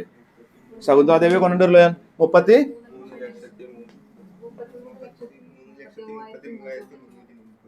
ശരി, ഓക്കെ, കിട്ടി. ദെൻ കിട്ടിയില്ലേ? അതാണ് ഓവർ കോസ്റ്റ് ഓഫ്, ഇതാണ് ശരിക്കുള്ള കോസ്റ്റ് ഓഫ് ക്യാപിറ്റൽ. അതിന്റെ value of market value of the firm 33,33,333. ഇതിൽ ചെയ്തതിൽ തെറ്റിയിരിക്കാനേ. കണ്ടു അവിടെ മിസ്റ്റേക്ക് ഉണ്ട് അവിടെ. Then total earnings for equity share holders എത്രയാണ്? 3.5 ലക്ഷം. 3.5 ലക്ഷം ടോട്ടൽ ഓഫ് ക്യാപിറ്റൽ എത്രയാണ്? 15%. അപ്പോൾ ഒന്ന് അടിച്ചേ. 3.5 ലക്ഷം ഡിവൈഡഡ് ബൈ 15 ഇൻറ്റു 100 അടിച്ചേ. പറ 23 ലക്ഷത്തി തെറ്റി. മനസ്സിലായവർക്ക്? അവര് കണക്ക് ചെയ്ത സ്റ്റെപ്പ് മൊത്തം തെറ്റിയതാണത്. ഈ കണക്ക് ചെയ്ത് തെറ്റാണ്. ഉത്തരം ശരിയാ. നമ്മൾ ഉത്തരം എങ്ങനെ കണ്ടുപിടിച്ചേ? ടോട്ടൽ ക്യാപിറ്റൽ നമ്മളെ വാല്യൂ എങ്ങനെ കണ്ടുപിടിച്ചേ? നമ്മള് ടോട്ടൽ ക്യാപിറ്റലിന്റെ വില 33,33,333 നമ്മൾ കണ്ടുപിടിച്ചു. അതെങ്ങനെ കണ്ടുപിടിച്ചു? നമ്മൾ ചെയ്ത അതേ മെത്തേഡ് വെച്ചിട്ട് earning before interest and tax divided by overall cost of capital into 100. ഇവരെന്താ ചെയ്തെന്നറിയോ? ഇവര് ചെയ്തൊക്കെ തെറ്റാണ്. അവർ കണ്ടുപിടിച്ചത് 5 ലക്ഷം മൈനസ് 1.5 ലക്ഷം 3.5 ലക്ഷം കിട്ടി. ഈ 3.5 ലക്ഷം ഡിവൈഡഡ് ബൈ 15 ഇൻറ്റു 100 ഒരിക്കലും 3,33,333 വരില്ല. അപ്പോൾ ആ സ്റ്റെപ്പുകൾ തെറ്റിയത് കൊണ്ടാണ് ഈ കണക്കിൽ. ഇതൊക്കെ ഒറ്റയ്ക്ക് പഠിക്കുന്നവന്റെ അവസ്ഥ ഒന്ന് ആലോചിച്ച് നോക്കണം. അവൻ ഇരുന്ന് മൂക്കൊണ്ട് ക്ഷാത്രജ്ഞ വരയ്ക്കും. ഇതിപ്പോ നമ്മളിത് പറഞ്ഞെന്ന് പറയുമ്പോൾ മനസ്സിലാവണം നമുക്ക്. അതിന് നമ്മളെന്താ ചെയ്യാം? ഓക്കെ പോവില്ലേ? അപ്പൊ 33,33,333 എന്ത്? അതിന്റെ വാല്യൂ, ക്യാപിറ്റൽ, ടോട്ടൽ ക്യാപിറ്റലിന്റെ വാല്യൂ അല്ലേ? അതിൽ നിന്ന് എത്രയാണ് market value of the debt? 15 ലക്ഷം. ബാക്കി എത്ര കിട്ടി? 18,33,333. ഈ 18,33,333 ആണ് നമ്മുടെ എന്ത്? Market value of equity. Market cost of equity കണക്കാക്കാൻ നമ്മൾ എന്താ ചെയ്യേണ്ടത്? നമ്മൾ equity earnings available to equity share holders divided by market value of equity. Earning available to equity share holders എത്രയാണ്? 5 ലക്ഷം മൈനസ് 1.5 ലക്ഷം, അത് 3.5 ലക്ഷം. 3.5 ലക്ഷം ഡിവൈഡഡ് ബൈ എത്രയാണ്? ഈ ഇക്വിറ്റി ഷെയർ ഹോൾഡേഴ്സ് വില എത്രയാണ്? 18,33,333. അപ്പൊ എത്രയായി? 19.09. വേറെ ഒന്നും വേണ്ട കേട്ടോ, അത്രേ ഉള്ളൂ ഇതിലെ കണക്ക്, വേറെ ഒന്നുമില്ല. ബാക്കിയൊക്കെ ചെയ്തിരിക്കുന്നത് വെറുതെ കുറെ കഥകൾ പറഞ്ഞിരിക്കുകയാണ്. ശരി, will take a break of